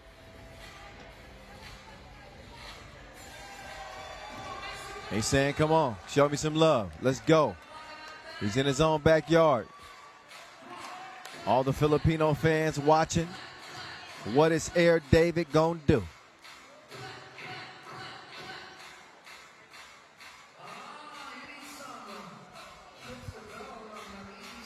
Oh, before he takes off, he's going to take a break. Chooks to go. Shout out to our new global partner. Maybe the chicken will give him wings.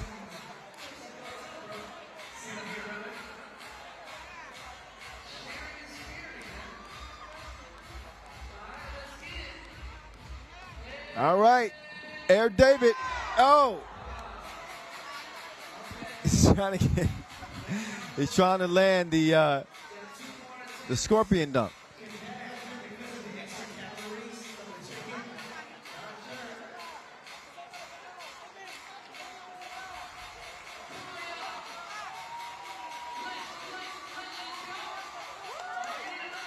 Oh, he wants one more. Okay. Yeah, he didn't get enough protein that last bite. So with chicken in his mouth, he's able to put it down. Air David with a mouthful of Chooks to go. Oh yeah, it tastes good. Another look. Oh, and he covered up his eyes. I didn't even see that the first time. The no-look scorpion dunk while he was still chewing on the chicken.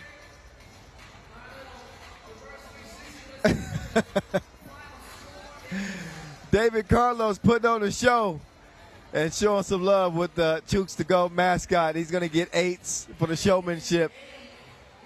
I am not mad at that.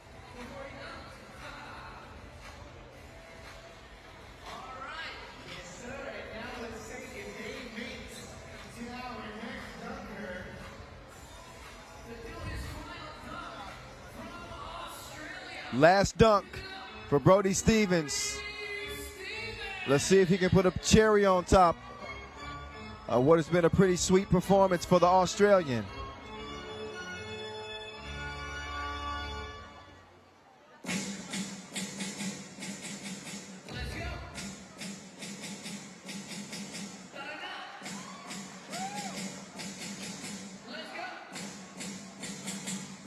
Okay, here comes Brody Stevens taking his time, getting set up.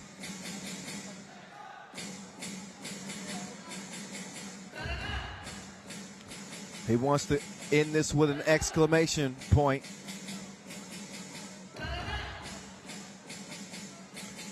Whoa, he's trying to go between the legs and dunk it with 2.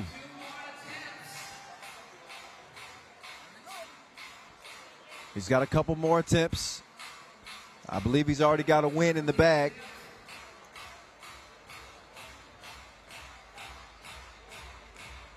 But he wants to give the fans a show.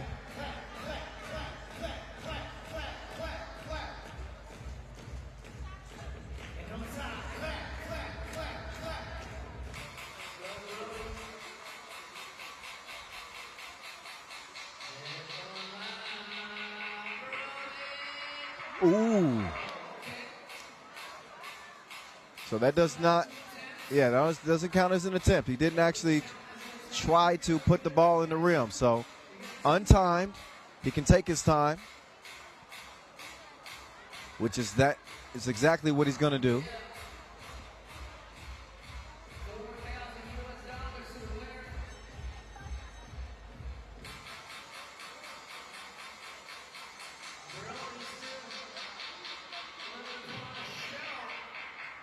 Brody Stevens. Oh!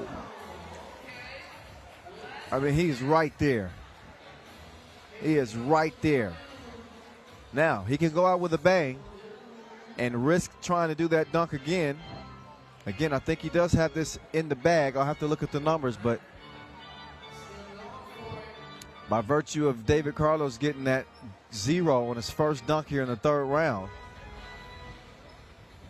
as long as Stevens outscores Air David on the other 2 dunks, then he doesn't have to exactly go for that dunk, but he wants to secure the bag. $4,000 ain't nothing to play with. Stevens, reverse double pump.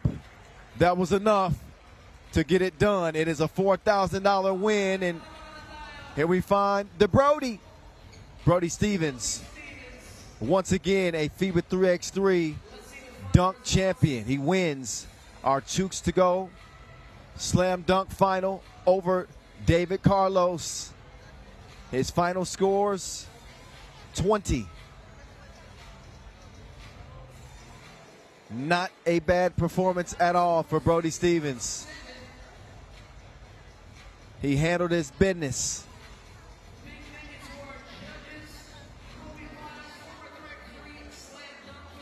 Shout out to Kobe Paras, former 3x3 dunk king. He's amongst several dunk legends and just Filipino hoop legends in 3x3.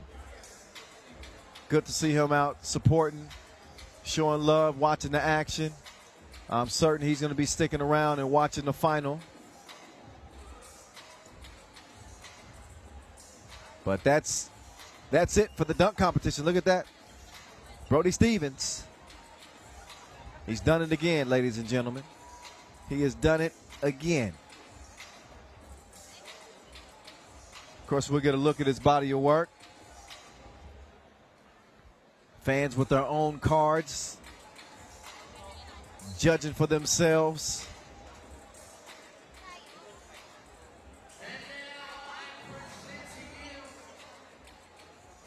Now they get to see Brody Stevens shine as he's over with Tristan Lavalette. Let's hear what he's got to say about this win.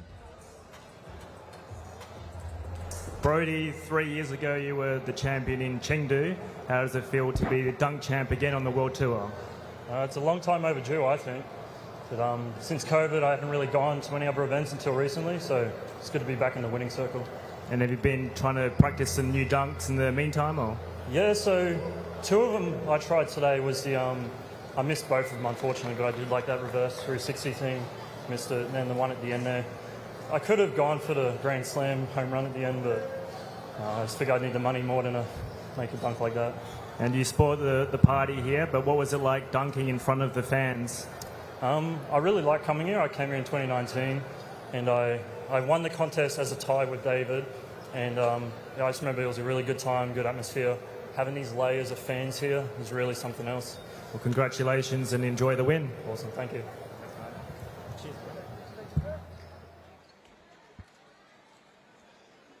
All right, big congratulations to the Brody Stevens.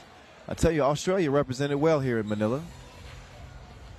Melbourne getting all the way to the semifinals, and then seeing Brody Stevens come out here and win the Chooks to go. FIBA 3x3. Manila Masters dunk final. Here he is standing all alone above the rest. Brody Stevens, your 2022 Chooks to go dunk final champ. $4,000 is what he'll be taking home. Not a bad paycheck.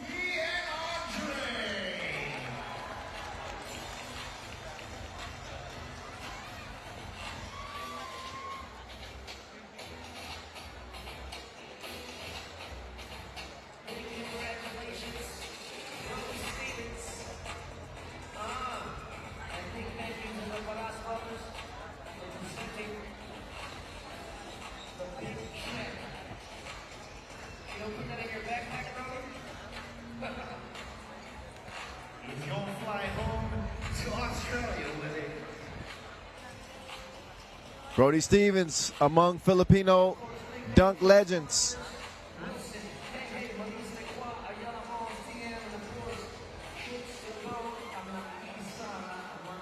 One more look at the Brody, winner of the Chooks to Go dunk competition. How's he going to fit that check on the plane?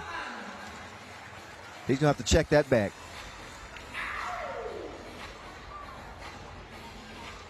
All right.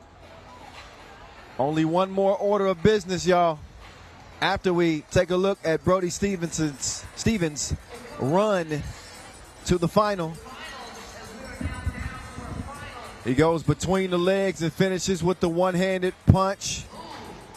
And then he says, I don't want any assistance this time. He turns off gravity. Then he gets dizzy with it.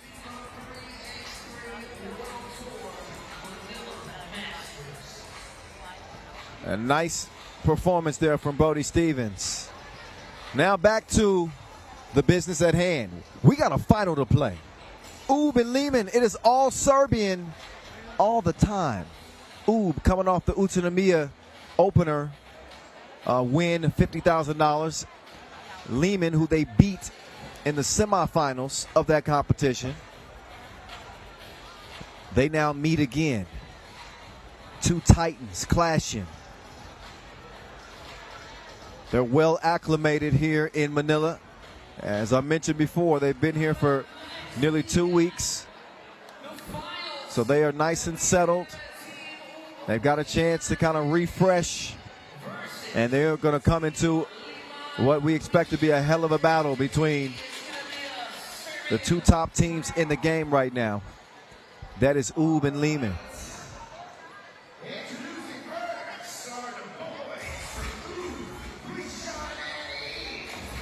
So first up, it's going to be Ub, Huishan, NE coming out. Nemanja Barac, Tough Juice. The Beast, Marko Brankovic.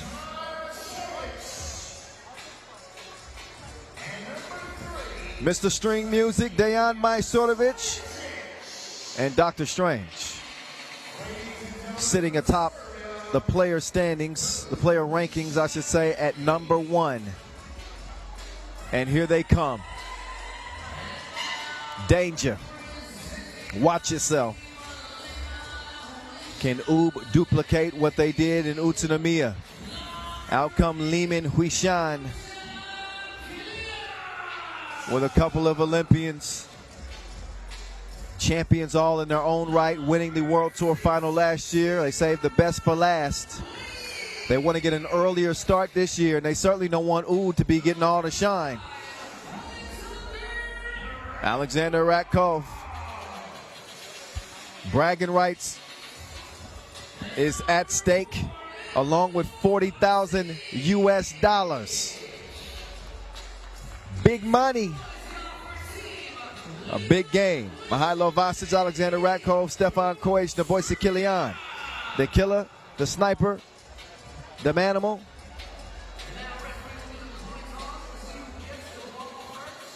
And we gotta give Ratkov a nickname. He's deserving of one.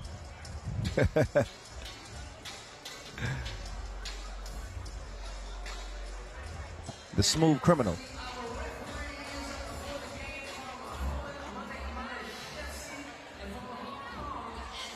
So two of the very best, obviously, Olympic officials.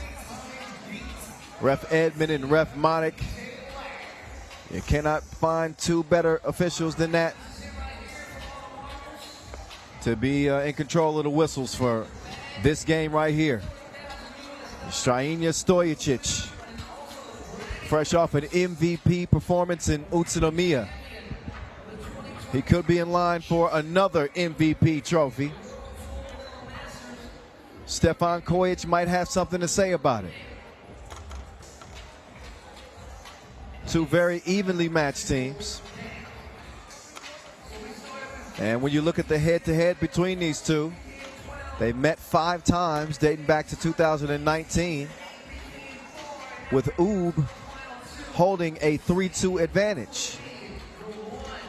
They played in the Utsunomiya opener quarterfinal. My mistake, I said a semifinal earlier, but it was a quarterfinal. And obviously that was a Ub win. Ub also beat him at the Abu Dhabi semifinal 2021 last year. Liman getting a dub though in Doha in 2021 in the quarterfinals. So here they go again. Serbian supremacy is at stake with $40,000. 10-minute sprint. Who wants it? Quick foul. That has been a theme so far today for whatever reason.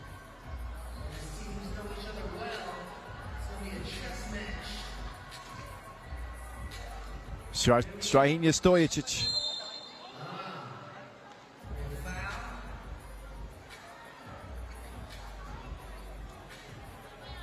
He's going to get the ball on the elbow. Gives it over to the Beast. He's got the maestro coming around, and he's going to give us some string music.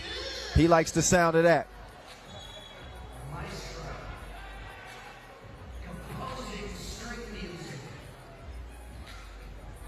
Two zip. Ub out of the gates.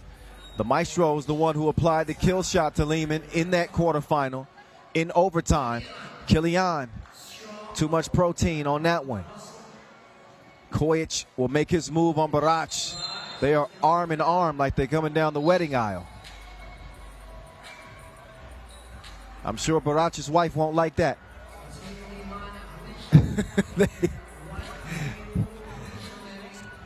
Kojic will not connect at the line, out of bounds anyway off of Radko. And you can see Dr. Strange signaling a play call. So when you have this much familiarity against an opponent, you got to find some way to get an edge. As Kojic pushes Barac.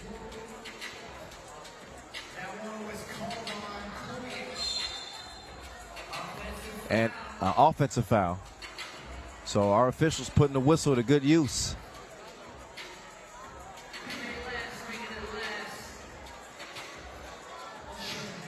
Shout out again to MC Noah Lazarus, MC T-Rex, DJ Lass as well. Oh, up fake, drive kick, Ratkov, he's left alone. Oh, but he follows the miss.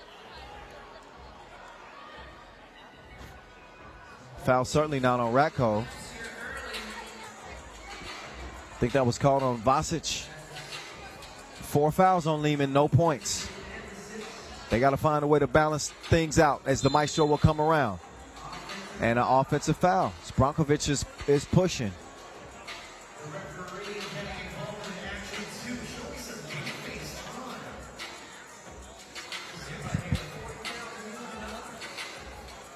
They'll give it to Kilian. It's a misfire that time. Nemanja Barac. He gives it over, and Strahinja, he cannot get away from Kilian, so they're leaving it up to the Beast. The Beast with the shimmy. Oh, and the delivery all up in Vasic's grill. How does the leather taste? Kilian. As Vasic was trying to come free, he was held up by Dr. Strange.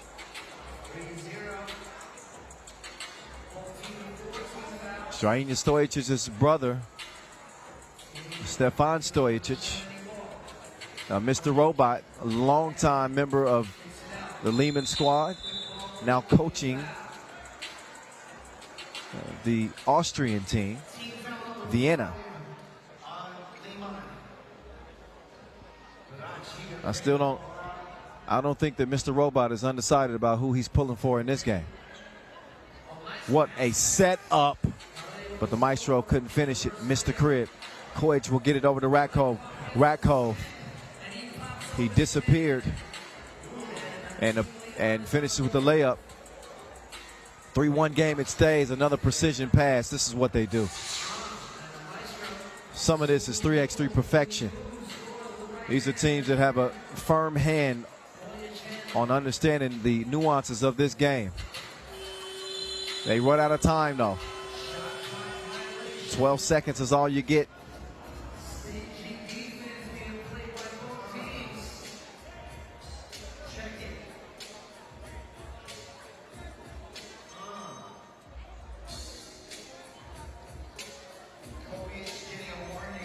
Barach will give it over to Dr. Strange. Barach elevates, but is poked away. The kick out to the Maestro. It's a no. Low scoring affair to this point. No, Boyce got him with the crossover. That foul is on the floor, though, away from the ball. So each team now with a handful of fouls. That means they got one more to give. Oh, they gonna disrespect him like that. They actually walked away from Killian, but he missed it. And a foul called on Killian, and then he gets a warning for talking too much. Ref Edmond is saying that is enough. Next one is going to get him a T. Oh, Nemanja Barach. That's one area of his game that we've seen him struggle. He does not get out-muscled very often, and even the Manimal himself is struggling to move Barach out of the way.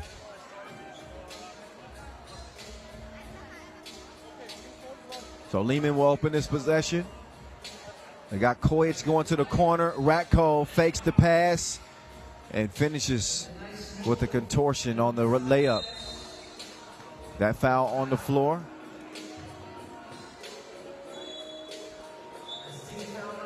It's the 7th. So they pick them up quick. We're only 3 minutes in. And you knew that this was going to be a physical affair. Two Serbian teams battling for supremacy against their compatriots. It started with a smile, and then it got grimy once we got going. The Maestro composing some stream music. Ratko with a blazing fast first step.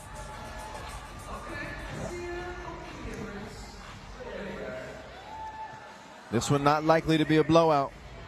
Again, two evenly matched teams.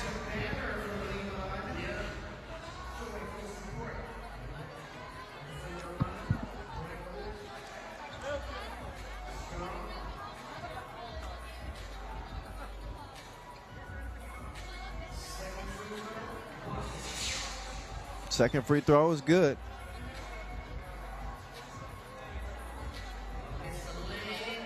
Oh, Vasic. Oh, missed the bunny. Gotta have those in a 5-2 game. Great passing here to set up Vasic for the easy lay.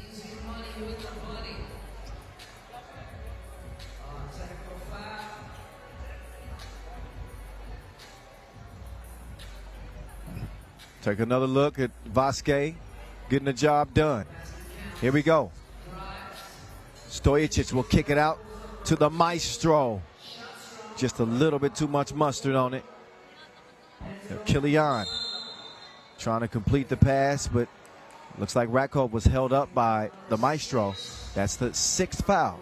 No more to give for Ub. Liman, as you know, already in danger because they're in the penalty with 7 fouls and only 3 points. We got 8 points combined, and we're almost 4 minutes in. There's Kojic. These two teams know each other better than any others on the pro circuit. Many of them from the same area out there in Serbia. And a shot clock violation.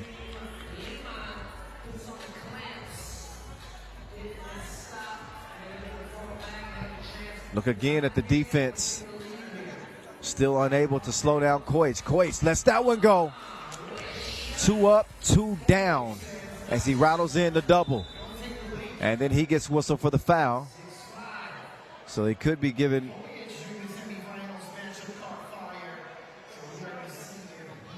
Oh, I thought he was whistled for the foul. Instead, it's actually Liman who possessed the rock. Kilian off balance. Down in front.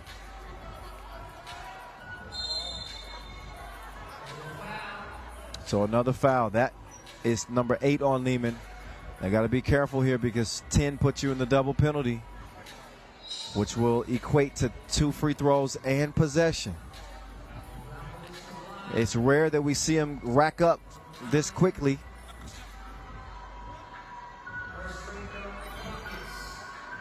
Marko Brankovic is able to cash in the first of 2. We got a 6-6 game. I'm going to go out on a limb and say this is not likely to reach 21. We could have a 15-15 final. Oh, Kilian. Oh, little red light, green light, but he was wild on the layup attempt. Dr. Strange will get it to the Beast.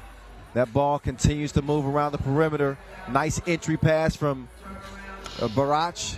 It does not pay off. Kilian will get it over to Ratkov. Ratkov, no.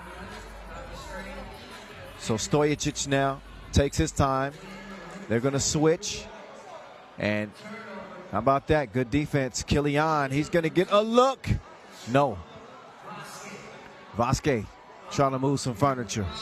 Get out of the way. Treating Stojacic like a crash dummy. 7-7. Dr. Strange drops it off. That's a good look right there to the Beast. So 7-7. It's swinging back and forth like a pendulum between these two Serbian squads. Kilian couldn't place the pass properly. Kilian just desperately trying to get it to the rim. It's a shot clock violation, and you got to be careful. He's arguing, and he gets hit with a tech. Remember, Kilian was talking a little bit too much to ref Edmond earlier and got a warning, and now he's going to get hit with a technical. These are Olympic officials. They're going to keep this game under control, and you're going to understand who's boss at all times.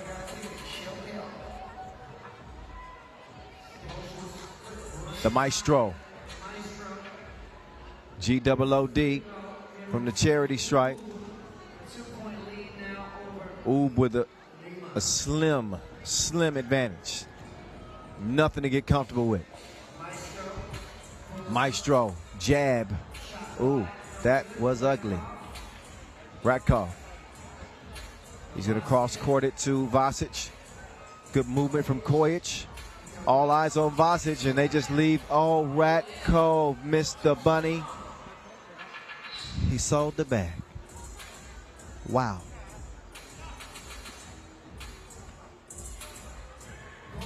Oh, the Beast. That is a big 2-ball. That'll give his squad an 11-7 advantage. Vasquez trying to use his size. Kojic, he's got 2 toes behind the line, but he doesn't have a 2 make. Now the Maestro, he's feeling it. Out of bounds. Under 4 to go, so that means we're going to get a TV timeout. One last look at the Beast, Brankovic. 2 flicks. 1 flick of the wrist, it's a swish. So, thanks to the 2-piece, Oob find themselves up by 4. They got no more fouls to give, but they're not nearly in as bad a trouble defensively as their compatriots, who have 9 fouls. That ain't good. Again, I mentioned one more will put Liman in the double penalty. Already trailing by 4, it could be double trouble.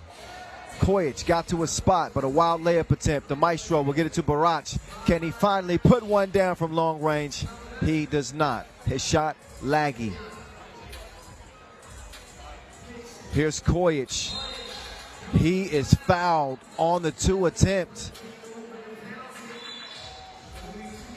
And Barach is going to get a warning here as well. He could be in line for a tech if he keeps talking too.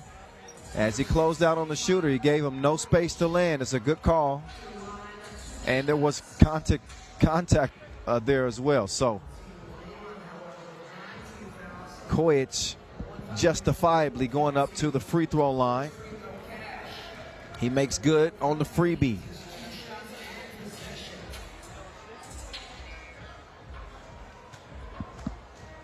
And now he's, oh, I thought he had that one online, but he didn't. It's going to stay a 2-possession game. Brankovic, we just saw him hit one there again. He's going back to back. 13-8, Killian, no. Oh, Barach, no. That pass taken away. The Beast to Barach, good vision as he'll kick it out to the maestro. String music, it's a duet. That too gives Oob a 7-point advantage as they can taste the paper. 40 grand on the line. You cannot leave him alone. He wants some company. He's got a couple added to his point total. It's an uphill climb for Liman here. And Vasic. He's going to count that one.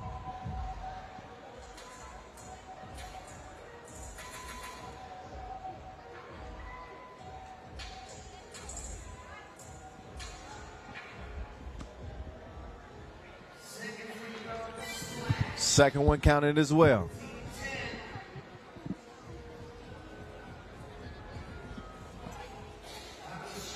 Oh, Dr. Strange in the lane doing his thing.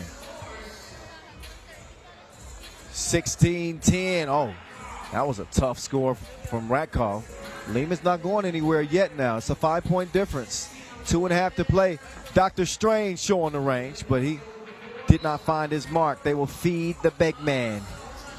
Vasic, the commander. He's going to keep his team alive in this. A 4-point ball game. 2 minutes to play. 2:11 officially.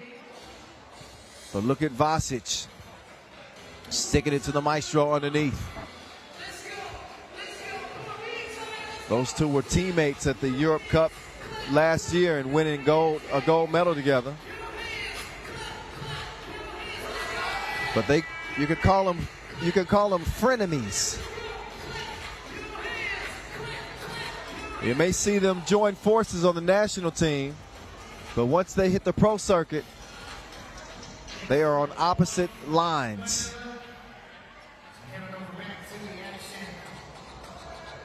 Oh, look at the maestro. Lost him.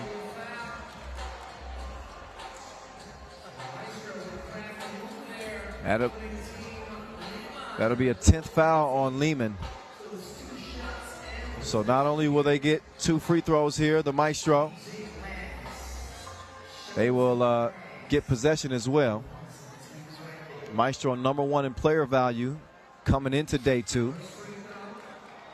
He continues to prove his value on this Oob team. New life for Dejan Majstorovic after all the success that he had with Novi Sad. Here he is helping lead Oob to victories in 2022.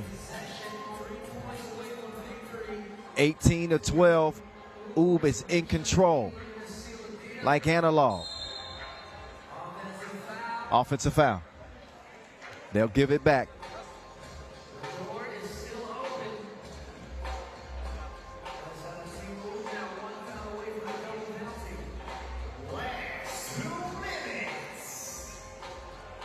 Some people are saying that Oob might be at the beginning stages of a dynasty. If they hold on and win this, I think that you're going to see some fuel added to the fire of that discussion, only bolstering their claim as the heavy favorite in 3x3. Dr. Strange fading away. And by some people, I mean Bogdan Alexa. Normally my executive director on the broadcast. Alex holding things down this time.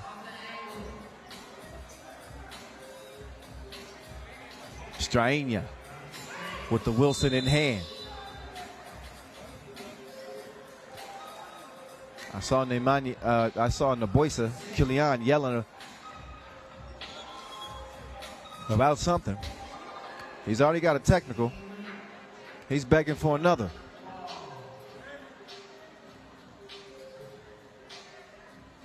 Kojic, oh, plenty of space. Vasic gobbles up the rebound. They're going to give Kojic another chance. And he's double trouble again. It's 18-14. That two-pointer is the great equalizer if Liman can get it going, but they are running out of time. Speaking of running out of time, there's a shot clock violation as Oob could not get that one up in time. There's the sniper. Shooting like Cupid. Ratko, he's not going to miss this layup. 18-15, under a minute to go. Here's Dr. Strange in his range like a Rover owner. It is game point.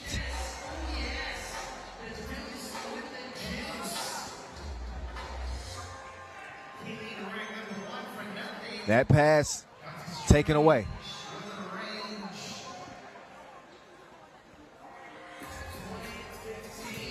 So this final is almost final unless Liman pull off an incredible comeback.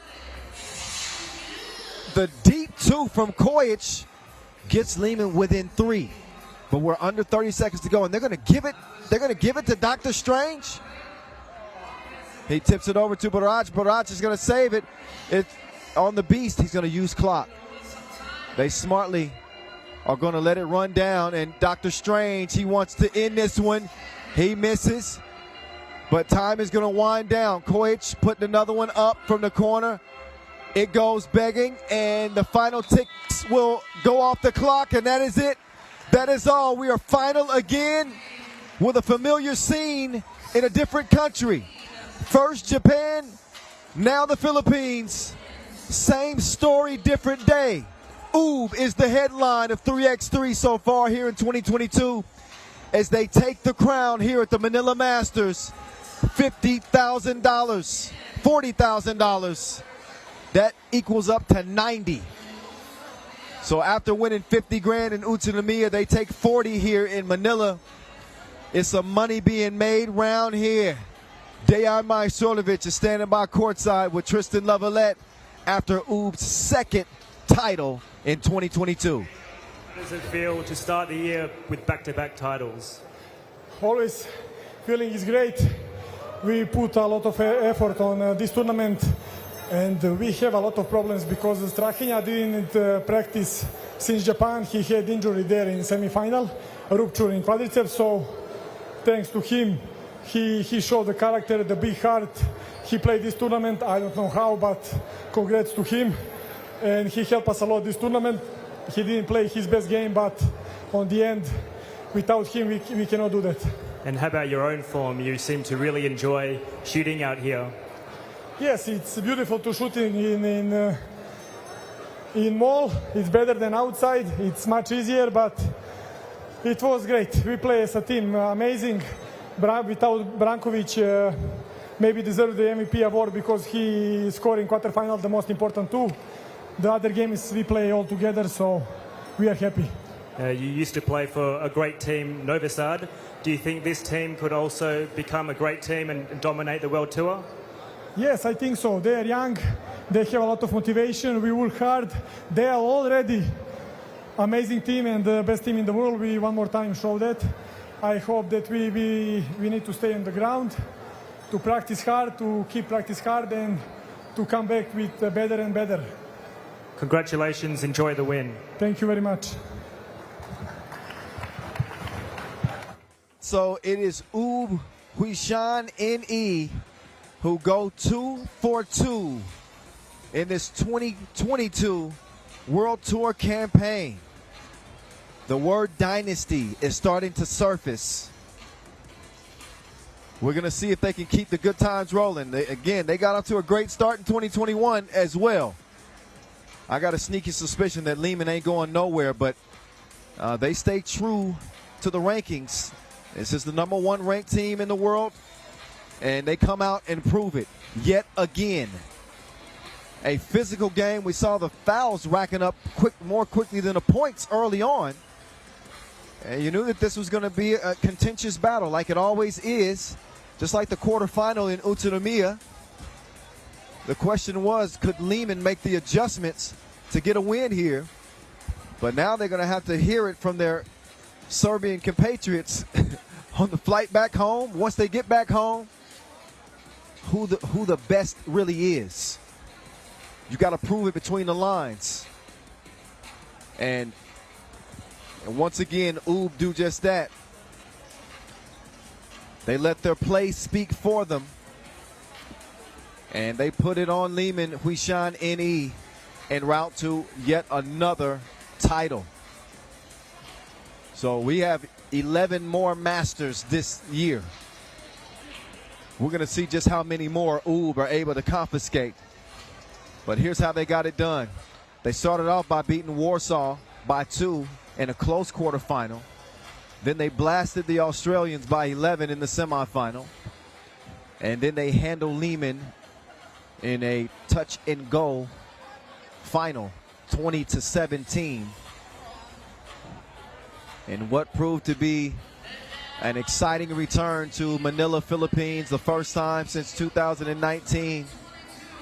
We want to thank all of our partners, especially our global partners, our newest global partner, Chooks to Go, our ball and apparel sponsor, also our global partner, Wilson, our official timekeeper, Maurice Lacroix. And now it's time to learn who the MVP is. It is Dejan Majstorovic, the maestro. Hey, don't leave him hanging now. That's an MVP. Timeless. Mr. String Music. He has picked up yet another individual plaque. Again, he just continues to have as much success as anybody in the history of the game.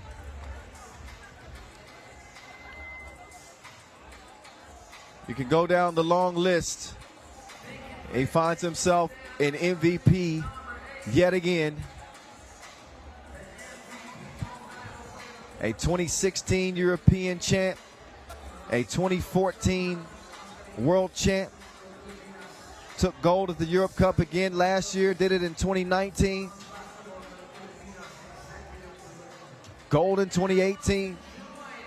Gold at the World Cup in 2018. We know about the 3 World Tour final wins. But Dejan Majstorovic has not lost a beat. And he is now joined by his teammates, Dr. Strange, Nemanja Barac, and the Beast, Marko Brankovic. They can get used to this.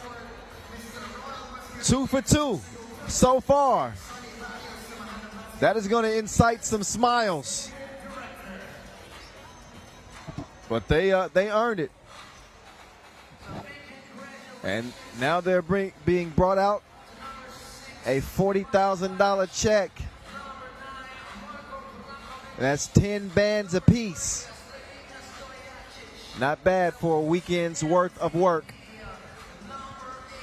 Obviously, a lot more work went into it than just these 2 days. It's all the work that goes into it leading up to it that has allowed this team to be in the winner's circle yet again. But here they are, Team UB. They have done it. Your 2022 Manila Masters champs. It is Team UB Huishan. They are an unsolvable equation, a problem to this point. You wonder who's going to be able to stop this Serbian powerhouse going forward.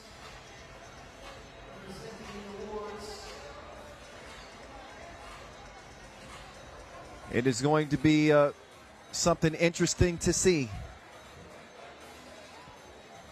Again, 13 Masters on the schedule this year. The next one will be in Prague. But now it is celebration time for the Serbians, Huishan, who take it here in Manila. $40,000 richer. And it's a party tonight for our entire crew. I'm Kyle Montgomery, a.k.a. the voice of 3x3, saying so long from inside the Ayala Mall. It has been a thriller in Manila. Until next time, we'll see you back in Prague on the World Tour next. But for now, peace out. We'll catch you next time.